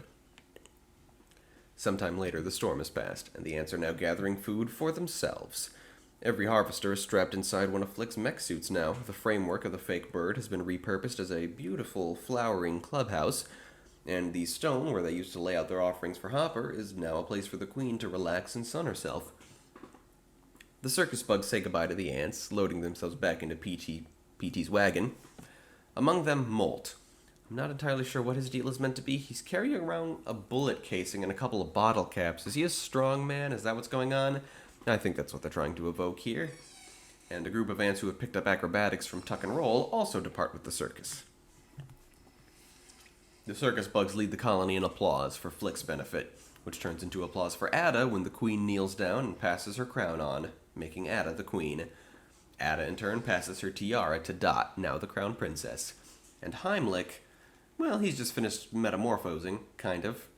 In my experience, by which I mean the caterpillar my kindergarten class had shortly before this movie came out, a caterpillar chrysolizes for about 5 days before emerging as a butterfly, but Heimlich, well, he seems to do so prematurely. He still looks exactly the same, just blue and with a tiny pair of butterfly wings. Francis and Manny have to carry him away. It's not going to be a fun life, man. They could have made him a real butterfly like Gypsy. Come on. Ada and Dot fly Flick up to a high vantage point so he can keep on waving to the circus bugs as they depart. And the film ends with a wonderful panoramic shot of a lush springtime on Ant Island. Hey, I recognize that backdrop. I think Pixar used that again as the background for Bud Lucky's short film Boundin'. The credits have a little song from Randy Newman. It's pretty fun, and quite a bit of it gets cut out because here's where Pixar included a tradition which, well, people think they carried on a lot longer than they actually did. They did it for their second, third, and fourth films, and that's it. But somehow they're still, super famous for it. The blooper reel. Animated bloopers which were not featured in the original theatrical versions of A Bug's Life, Toy Story 2, and Monsters, Inc., but were added a few weeks later. And they don't just take mistakes that the voice actors made in a booth and set them to animation, if they do that at all. They very realistically convey what kind of blooper reel this film would have if it were live action, with a bunch of anthropomorphic bug actors. In the case of A Bug's Life, it actually has 2 blooper reels. Here on Disney Plus, one version is, actually played along with the movie, and the other is included as a special feature. Awesome. I did wonder. Definitely going to watch the other blooper reel. The bloopers are great, but Pixar had the good sense to only do them 3 times. And ever since then, they've focused on different ways to make their end credits creative. The only unfortunate thing is that, the original film's end credit music gets stepped on by the addition of the blooper reel, but that's the only downside, really. The best thing about the blooper reel of A Bug's Life is its suggestion that, whatever the name is of the grasshopper actor playing Hopper, is that he's just this sweet guy that the other actors simply cannot take seriously. As in both versions, once with Ada and once with Molt, we see that Hopper has to do take after take of all his scenes of trying to intimidate and frighten them because they just can't stop laughing at him. So that was fun. Pixar's sophomore slump, maybe, kinda, a little bit, but I like it a whole bunch. I think if I'm ranking Pixar's first 6 properties, their 5 franchises, and this one, I think Bug's Life is better than Monsters, Inc. for sure. Maybe even better than Cars. Not high on the list, I'll give it that, but, early Pixar sets such a high bar that, to this very day, people are deeply disappointed every time Pixar puts out a film that's worthy of 8 out of 10 stars, So spotted 2 things of interest in the credits. One, that Ashley Tisdale is among the additional voices. I'm assuming she was a Blueberry Scout because she would have been a real little kid at the time. And the credits end with filmed entirely on location. That's funny. You know what else Pixar used to do that they don't really do anymore? Teaser trailers. They were always released on the same day as the previous film, and they were just little skits that introduced you to the characters in the world. People were always confused to find those scenes not in the movie, even though they pretty obviously couldn't be in the movie because they were just skits. A Bug's Life was the first. It featured Flick and all the circus bugs gathering together, sitting on a leaf, only for it to fall because Heimlich bites the stem off. A good piece of very simple physical comedy. I used to always look forward to those teasers every time I went to a Pixar film, but it basically ended with WALL-E. WALL-E was... the teaser trailer for WALL-E was just Andrew Stanton explaining the idea of the movie, so ever since then, they don't really make those anymore. I guess the last Pixar film to really have that teaser skit would have been Ratatouille. I also remember that it was Flick and Heimlich who presented the Academy Award for Best Animated Short that year. Man, lots of memories around this film. I had very nearly forgotten the extent of it. So that was 1998. I'm going to do my 1997-1998 recap next episode because 4 films. This was long. Don't want to keep it too long. All that remains is the final 2 episodes of Season 1 Keys and Kingdom segment, the 4 1999 films which made my list. We have Tarzan, the final installment of the Disney Renaissance, Christmas anthology Mickey's Once Upon a Christmas, Pixar's first sequel, and the first of their career-spanning tradition of hardcore tear-jerkers, Toy Story 2, and Fantasia 2000, which I guess a couple of people saw it in 99. Maybe I was just being a contrarian by not calling it a film released in 2000. I don't know, it's where we leave off. So, okay, let's see where the other segments of the old potty take us today. Alright, we're back in Droon, and it's time to finish reading the series. Last time I read the first half of the final book, The Final Quest. Today it's the second half. I feel I should introduce this with more majesty somehow, but I don't think I can. It is kind of interesting, though, how slow and quiet the first half of the book is, considering the second half is just absolutely insane. Let's dive right into it. Chapter 7, In the Green Paradise. So yeah, the kidnappers proved, as I said, to be Woot and Twee. That was a dumb cliffhanger. And they bring our heroes to Queen Ortha, through a forest damaged by the war, the Darklands encroaching. They seek out the Temple of Zara, guided by Woot and Twee's cousin, Weef. The only new character today blue in the final volume is, rather randomly, some cousin of Woot and Twee, who does virtually nothing. Okay. At the temple, they find Spar pursued by a dragon. Not Gethwing, but Jabbo, having been expelled from Dubesh, and compelled by dreams to once again hide away in the Temple of Zara and use his super-powered giant dragon form he acquired back in Dream Thief to keep it safe. Jabbo guards the temple along with a nearly unbroken circle of magic, though Kem has found the one gap in the charms, which our heroes can gently slip through. They make their way to the Dream Tree, where Spar solemnly prepares to enter his mother's tomb and see her again at last. Chapter 8, in the Temple Precincts. Spar kneels before the crystal coffin containing Zara, and we see that spiders have woven glowing, bejeweled webs all around her. Eric remembers the vision Zara showed him of a future where his friends discover a vast golden city, and feels it won't happen, that these are the final days of Droon. Spar takes up the moon medallion and uses its power to beg his mother to wake again. And soon she does. The hour has come for Zara and her 3 sons to unite and fulfill their destiny. In the temple, Galen has hidden a map, the first map he made of Droon, before many of the known landmarks were built, but in a time where the Darklands were much smaller. Holding up the map to the moonlight, it reveals a map of the Everywhere Passages, where Galen is now. It was Zara who sent Galen on his quest with the person impersonating Anusa, a quest to bring back Emperor Ko, who has a role to play at the end of the story as well. Chapter 9, Raising the Unwanted Dead. They emerge into the forest where the battle has intensified.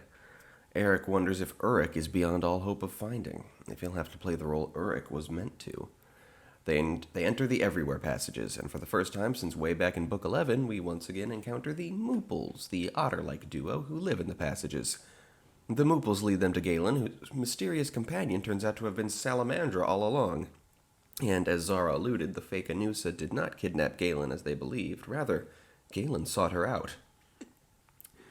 Galen leads the way through the passages to the chasm in the far north where Ko fell to his death. His gruesomely broken body is still down there, and Galen needs Salamandra to reverse time and bring him back. For Ko alone knows the location of the Cave of Night, the secret location of Gethwing's Wheel of Life. Ko is resurrected and swiftly imprisoned by Galen in a cage of fire. They enter Ko's memory. Ko in the Cave of Night, many centuries earlier, led there by Gethwing, who is no more than a small child. Gethwing explains to Ko the prophecy, the 5, the 4, the 3, the 2, and how he, Gethwing, is immortal and will be there at the end of days. Pleased at this information, Ko agrees to a partnership with young Gethwing, and they exit the Cave of Night. And those viewing the memory are shocked to see that Droon itself is visible in the sky beyond the cave. The Cave of Night is on the moon. The heroes exit the memory, and they know the way to get to the moon, the chariot of Queen Zara, hidden away in Plud. So that's their destination now. As time runs out and they prepare to depart, Salamandra disappears, stealing away Ko and Jabbo and bringing them with her. Chapter 10, Mysteries and Secrets. The heroes make their way to Plud, thankfully not far from Bankledorn Forest, as I know now from the map of Droon. I did not know that shit early on, sadly. Eric thinks again about how he needs to find Uruk, how their destiny will be incomplete without him. But Uruk's mother and brothers simply do not know where in time and space he can be found. Eric decides to investigate that personally. Alone, he takes the Everywhere Passages back to Jaffa City, and the stone ship back to the upper world. But it does not take him to the upper world in his present day. His neighborhood is still under construction, the apple trees tiny, and he himself only 3 years old as he plays around in the front yard. Eric watches as his younger self is approached by an old man, the old man he's seen in previous dream visions, the old man in the photograph his mother had sent to him, his great-great-great-grandfather. Eric's ancestor tells his story, how he was lost in time, how he made the Blue Serpent to travel to Droon but crashed and lost his memory, spending some time there before remembering who he was and flying back to the upper world, where he settled down, fell in love, had a child, and grew old, and generations went by. The man hands Tiny Eric the Pearl Sea and departs. Our Eric, current Eric, then approaches the old man, realizing that his ancestor was none other than Uruk all along. And so was the Prince of Stars, hence the constant presence of Motley, Otley, and Jotly. This makes Eric one of the sons of Zara, albeit 6 generations removed, hence Eric's powerful magic, his connections with Spar and Galen, the ache in his chest he feels when Zara's name is spoken. But Zara has returned, and that pain can end. Uruk can now return, rejoin his family, and help bring the light back to Droon. Eric passes the wand of Uruk back to its maker, and Uruk uses a shadowy thorn he's held for safekeeping all these centuries to open a portal that will bring them back to where and when they need to be. Chapter 11, The Wraiths of Wrath. Uruk and Eric land in Plud and must fight off a battalion of wraiths, who I really don't think have enough of a role here to bear the name of the chapter, but sometimes, hey, that could be a thing. It is a pretty lengthy fight scene, and soon they reunite with Spar, then everyone else, Uruk being sure to inform everyone what his connection to Eric is. They all pile into Zara's chariot and use the moon medallion to activate it and rocket them to the moon. Gethwing pursues. Apparently in Droon, you can just fly directly to the moon. The chariot is just the fastest way to do it. But the heroes follow the poetic directions Ko gave in the magic flashback. Zara and her sons prepare to defend as the four kids enter the cave to determine how to stop the Wheel of Life. Chapter 12, The Long Story. Last chapter of the whole series. Here we go. Let's do it. As Eric, Julie, Neil, and Kia enter the cold and wet cave of night, the visions having undersold just how unpleasant the place is, Demeter sends them a message via water. Droon is burning, Khan's reinforcements never arrived, and it suddenly becomes clear that Droon's Wheel of Life is Jaffa City itself, and it turns around the great tower at the city's center. If Gethwing's forces reach the tower, Droon is lost, so they have to stop Gethwing's wheel first. As in Neil's vision, 7 handprints are placed around the massive wheel, and the wheel is adorned with the prophecy. 5 shall pass away, 4 shall wear the crown, 3 shall fall, 2 shall rise together, and 1... well, we still don't know what the 1 is. They consider Gethwing's interpretation of the prophecy might be false. If the 5 that pass are indeed the 5,000 years of Droon's current era, but the 4 that wear the crown, what if that's our 4 heroes? Kia, Princess of Droon, Julie, Honorary Princess of the Ubja, Neil, the Genie King, and Eric, one of the sons of Zara, the Queen of Light. The 3 who will fall? Well, Gethwing had 3 enemies, but now so do our heroes. The 3 who fall may very well be Gethwing, Nefu, and now Ko. The prophecy aside, Neil expects that the 7 hands they need to stop the wheel are those of the 4 of them and the 3 sons of Zara. But before he can fetch the brothers, Gethwing himself charges into the Cave of Night. He's not surprised that Eric is himself again, and unconcerned. The bracelet he gave Eric at the very beginning of the book allows him to track and command Eric. And so as Eric is frozen in place, Gethwing speaks the 5th and final line of the prophecy at last. 1 shall stand in the ashes and never see the end of days. These words were etched in the Cave of Night the day Gethwing was born, and Gethwing claims they govern Droon itself. Before Gethwing can force Eric to destroy his friends, Ko charges in, accompanied by Salamandra and a battalion of her goblins, seeking to fight Gethwing for control of Droon. With that distraction, Eric manages to destroy the bracelet with Spar's sword, and the distraction proves even better. When Salamandra secreted away with Ko and Jabbo, she used Jabbo's goblin pies to turn Khan and the other lumpies into goblins. Now the force that Ko thought were goblins under his command turned back into the lumpies and attack him. The 7 heroes place their hands on the Wheel of Life. As Gethwing goes against them, Max takes charge and holds the dragon back so they can finish the job. And that's the final illustration of the series. Heck yeah, Max finally gets to do something. Zara and Salamandra tie Gethwing and Ko down. News comes from Uruk's 3 birds that the war is over. Jaffa City has defeated the beasts. And as the Wheel of Life begins to slow down, the light begins to fade from Gethwing's eyes. Until Eric lets go. Gethwing is beaten. He's tied up, he's at their mercy, they have won. There's no need to kill him now, they're the good guys. Instead, they return to Droon. With the darkness defeated and the world at peace, the ghost warriors are free to leave Agravur, and the Land of the Lost can be used as a prison for the beasts and their forces, including Nefu in her only appearance in this book. The 2 who rise together the prophecy speaks of seems to be the sun and the moon, as daylight comes to Droon's shores. Salamandra is very amused at the mention of the ancient prophecy, and reveals that Zara gave her the prophecy earlier that week so she could travel back in time 5,000 years and give it to Gethwing's people on the day of his birth. The prophecy is mere days old, and like all prophecies, is all but meaningless, up to interpretation. Eric asks Salamandra what her deal is, whether she's good or bad, and Salamandra has to admit that she's not entirely sure of that herself.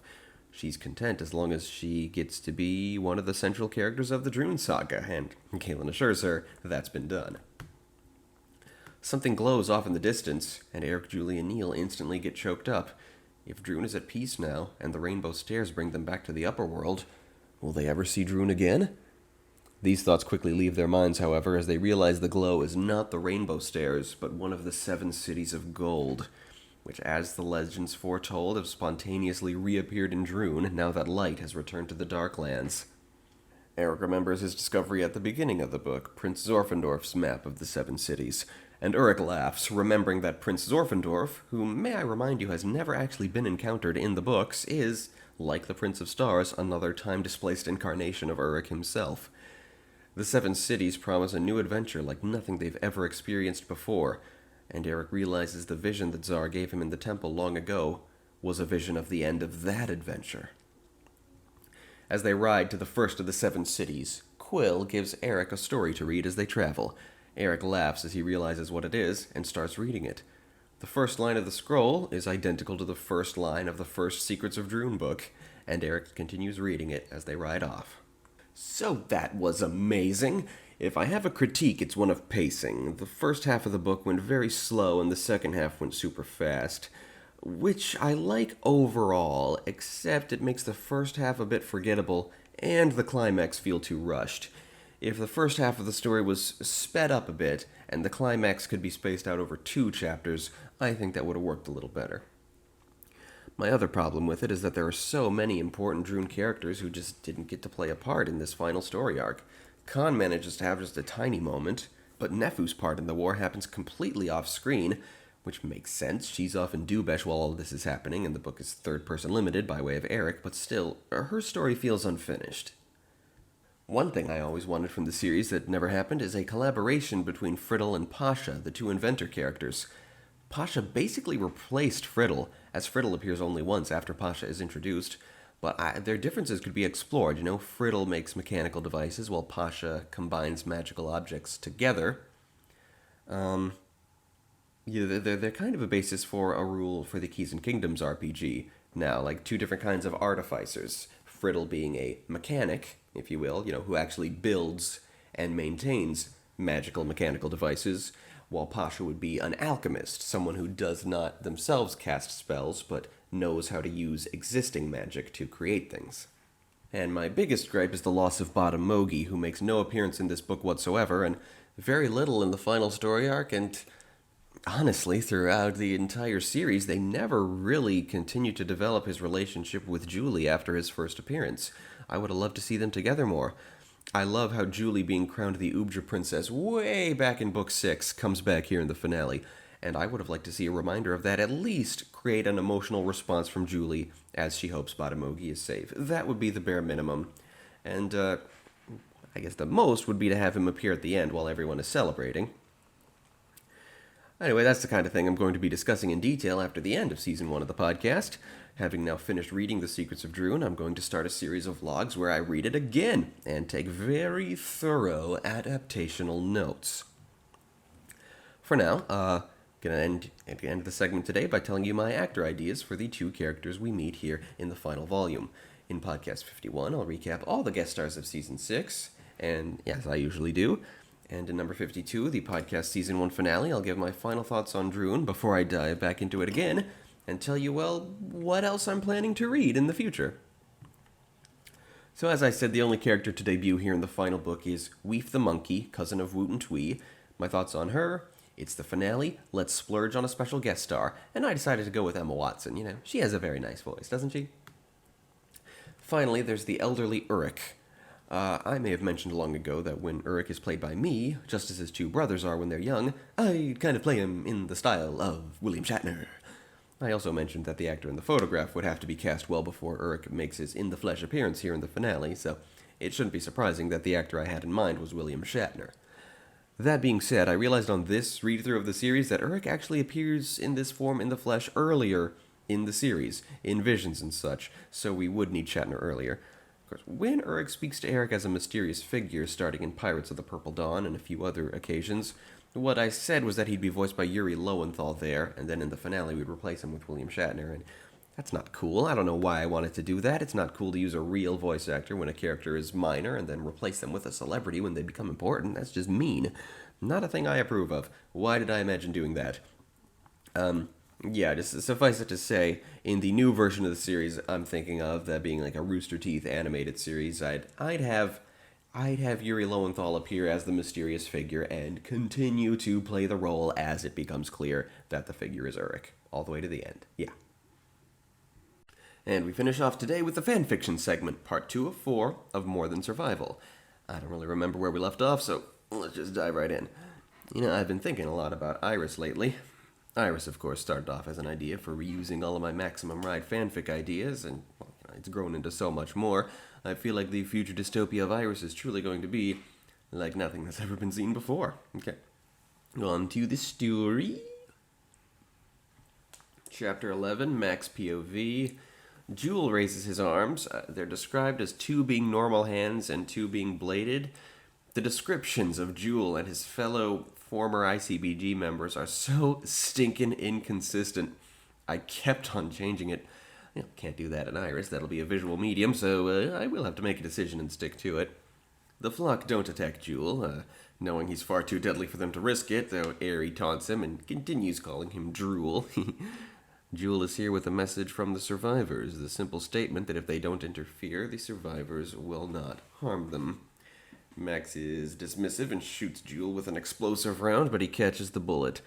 Jeb attacks Jewel and surprisingly survives it, not only surviving Jewel's usual slashing attacks, but actually managing to damage him with his own fists.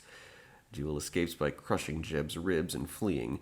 The 3 remaining ICBG guys pursue Jewel in a little plane, though that doesn't go anywhere. Chapter 12, we move on to an Iggy POV. Iggy's narrative muses that some readers might find it inappropriate that Iggy is 17 and Nudge is 14 and they cohabitate and sleep together, but he doesn't find doing things the socially acceptable way to be a high priority given their dangerous lifestyle. Yeah, no, that's not an excuse that can or should actually fly. It's bad me. Iggy is feeling pretty tense now. Knowing Jewel has found their compound, he knows every moment they stay there is a danger. Nudge tries to distract him with sex, but he's not in the mood until she admits that she can't sleep if they don't have sex, and she doesn't want tonight to be one of her sleepless ones.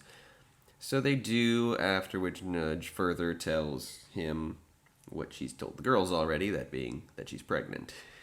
Yeah, why did I do this? Why did I think all this sex and marriage and having babies for these young teens was at all worth writing about? Ugh. Chapter 13, back to Max. She wanders around the hallways angrily, still in her wedding gown. That's a fun visual.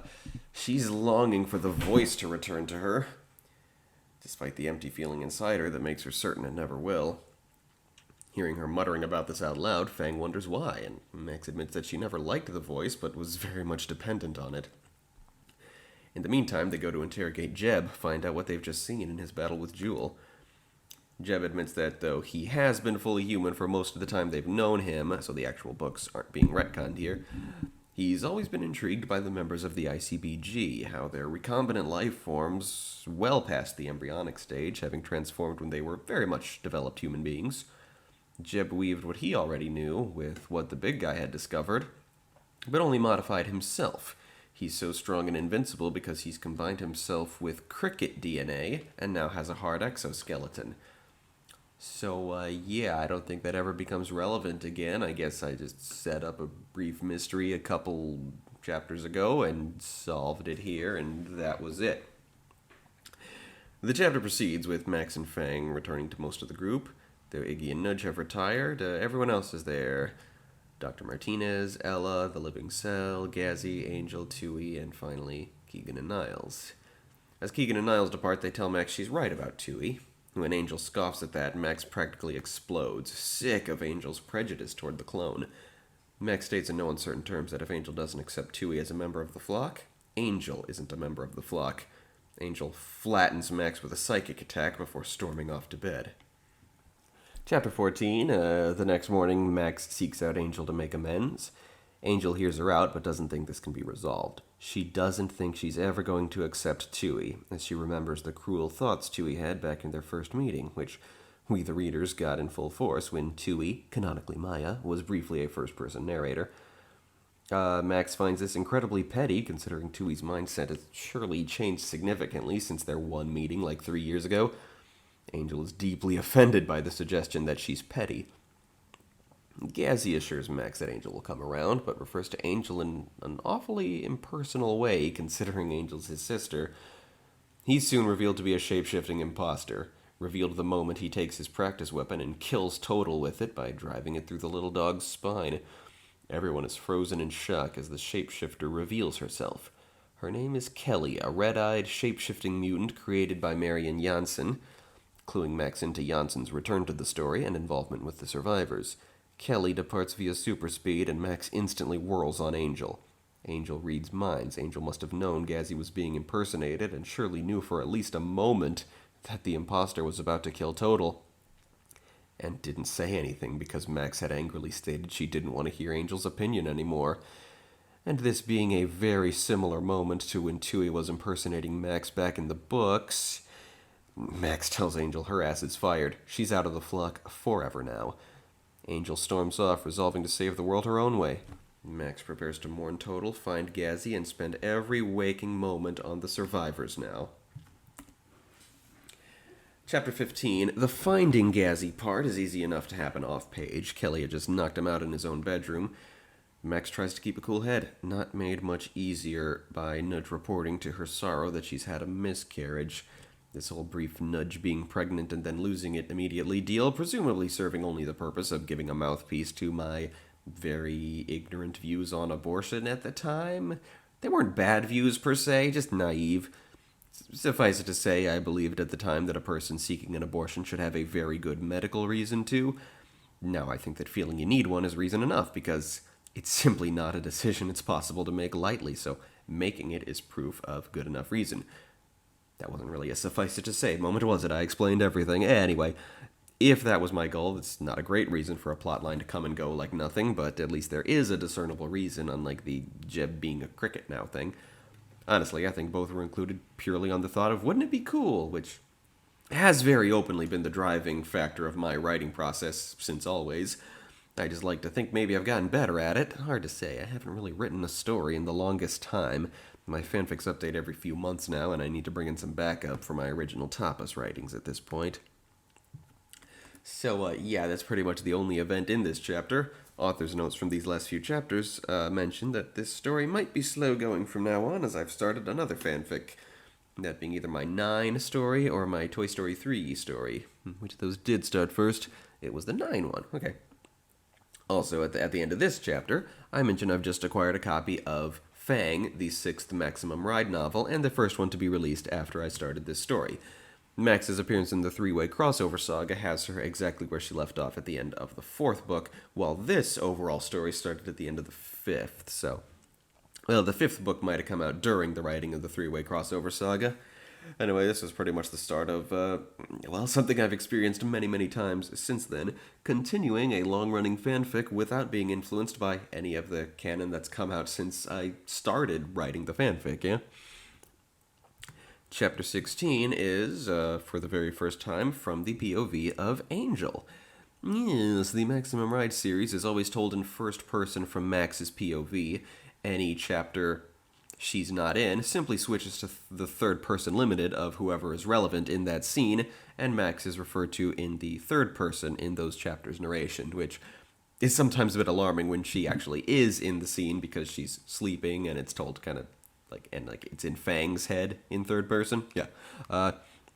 Here in the fanfic, I abided by that with, scenes Max is away from being third person, but I also told a number of chapters from the perspectives of Fang, Nudge, and Iggy. Angel and Gazzy, however, were excluded until, just now. Also in the second book, the chapters in which Maya is impersonating Max are told in first person from Maya's perspective. Starting in the next installment of this fanfic, I extend the same courtesy to her once more, though, again, she's Tui in the fic.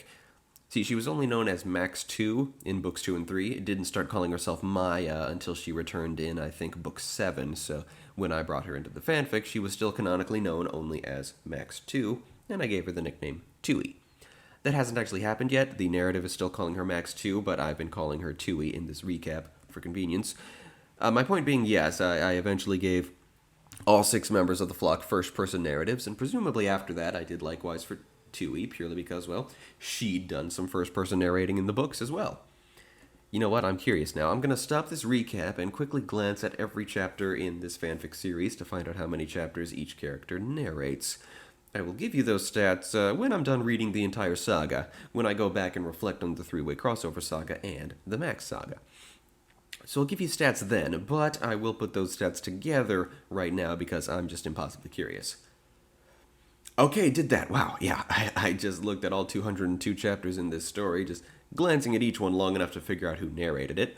Caught a glimpse of a whole bunch of stuff I had forgotten was in this story at all, including that there is one chapter near the very end of the saga narrated by Keegan, in addition to everyone else I mentioned.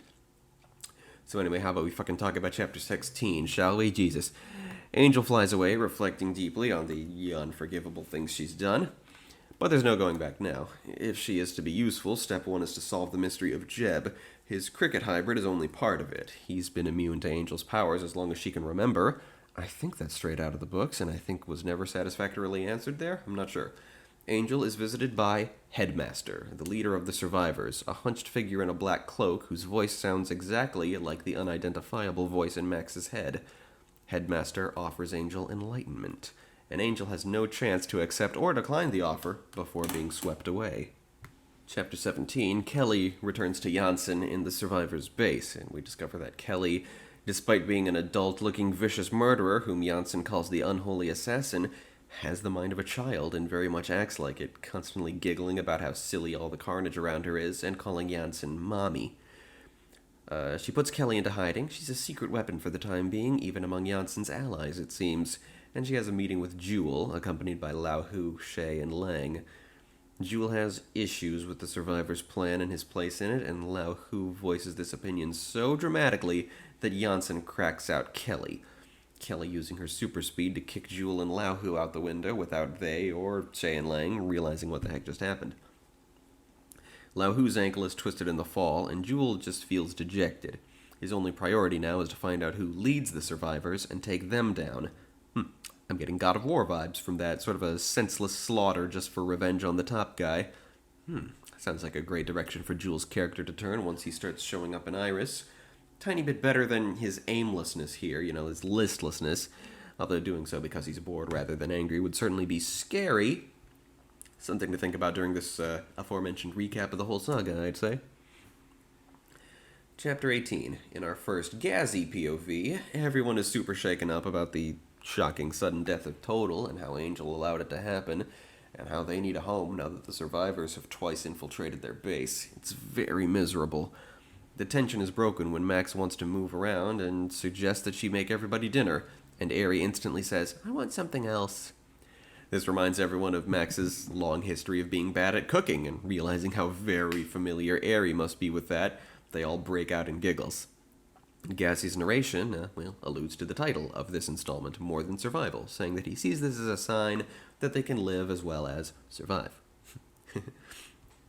Aerie's line is based on something Zia said once when she was really tiny. She was crazy picky when she was little. Just would not eat the food she was given, no matter what. And one time, yes, she asked for something else the instant dinner was announced, with absolutely no knowledge of what the planned dinner actually was. It was hysterical. In the author's note, I take note of the character of Dylan, who debuted in the recently published 6th Maximum Ride book, having been announced sometime before it was published as a mutant who was specifically built and programmed to be Max's soulmate. I'd expressed my thought on that subject sometime earlier in this fanfic, by having Iggy and Nudge muse about how you can't make or program a mutant to do what you want, feel the way you want, because you cannot build a soul. Said book, when published, had a bad guy nervously opined that their plans for Dylan couldn't possibly work because the human soul cannot be programmed. So I was happy to have made an on-the-record successful prediction. Chapter 19. Chapter 19 is from Fang's point of view, as he says a few words over the body of Total. The flock's long-time annoying talking dog, something of a guardian, something of moral support, barely in this fanfic because he annoys the hell out of me, is successfully mourned. They vow revenge on Kelly the unholy assassin, having evidently found her webpage, which has no contact information, just a website that displays a picture of her. What? Fang hangs out with Iggy and Nudge, not sure what to do about the idea of finding a new home. He vows not to let the flock become fugitives again, as they were in the first 3 books, which are called the Fugitives trilogy. The 4th book was initially published as part 1 of the Protectors trilogy, but I don't think they went through with that. Because, the 5th book onward all had one-word titles. What to do next? Well, if they don't know, and Max doesn't know either. Gripping into a chapter there. Chapter 20, from Max's POV, Gazzy approaches her, full of grim determination for moving on and making progress against the survivors.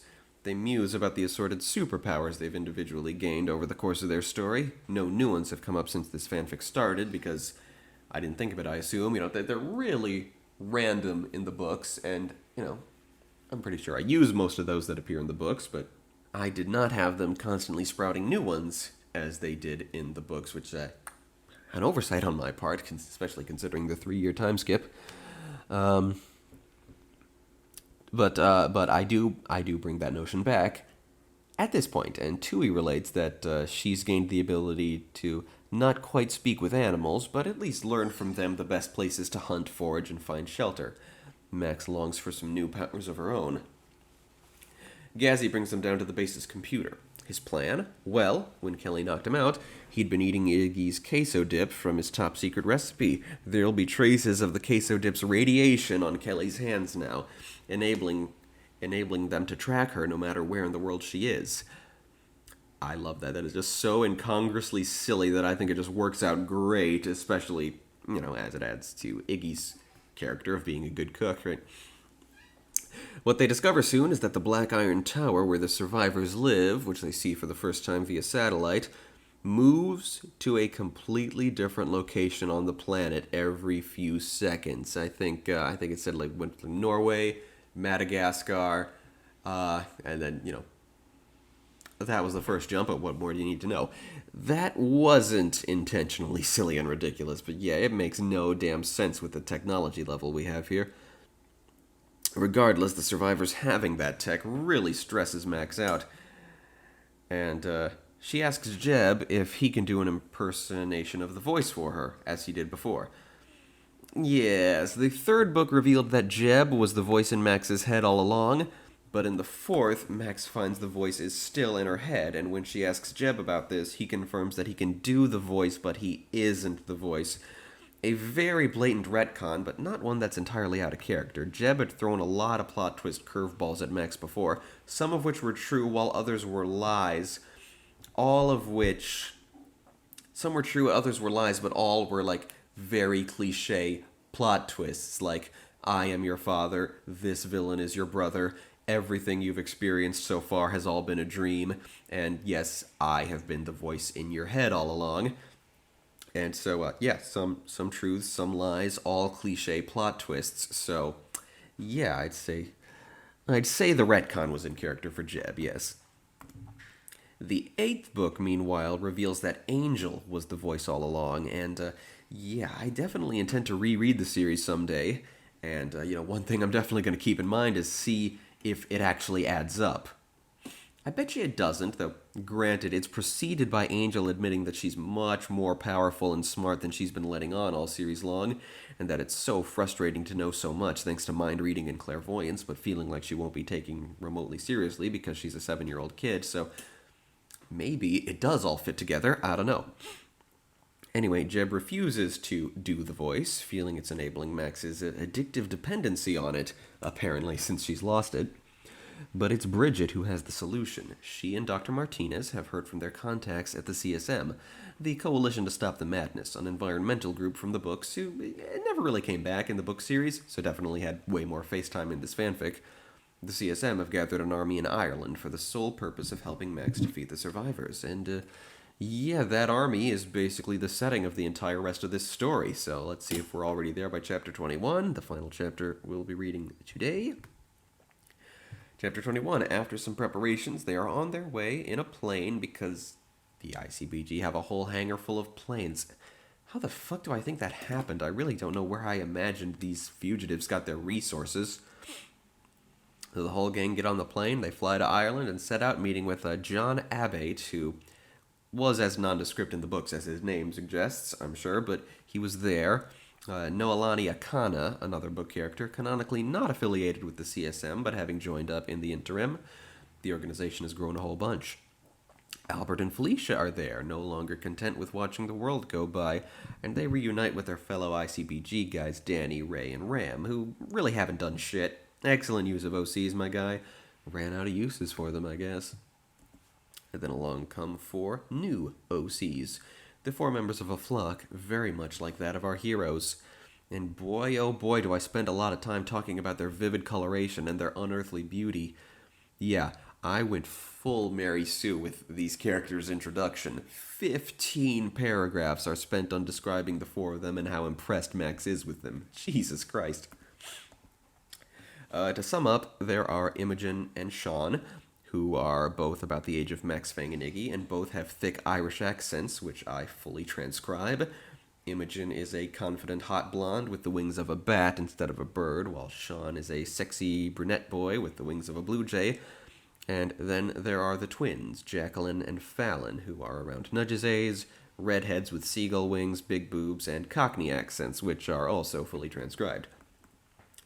Imogen, the leader, introduces herself and her flock and instantly throws Max off her groove by mistaking Tui for Max and seeming unimpressed when the actual Max makes clear the misconception. And further throws Max off due to her clear belief that Max's flock is here as backup for hers. The flock are surprised at the existence of another flock, and Imogen has successfully impressed Max by how much of a cocky snot she is, just like, well, herself. Okay, that's the end of this quarter of the story. For some reason, I feel a bit more invested in the Maximum Ride fanfic than I was last episode. Probably because I've been thinking about Iris a lot lately. And just now, when I realized we had reached the Ireland part of the story, I got super excited for here's where we reach the point of ideas I know for sure will turn up in a new, different form in Iris. I wouldn't go so far as to say the Max Saga is getting good, but it's definitely getting a bit more crazy creatively. With the new character dynamics, and yeah, there's a lot of elements from the first half of the Max Saga that'll work in Iris 2, Keegan and the ICBG mostly. This change in the Max Saga's direction is what kind of ended up informing the tone of Iris in general. In conclusion, there's just so much going on with TAPAS lately. I'm so excited to tell you about it. I can't do it yet because we're just not done with Phase 1 yet, but we're getting there. We be getting there. I will be seeing you around. Bring on the Patreon thing. The Patreon thing is still the same, right? Of course it is. Tapas and Stuff Productions is brought to you by our supporters on Patreon, including Knight Sadie Allen.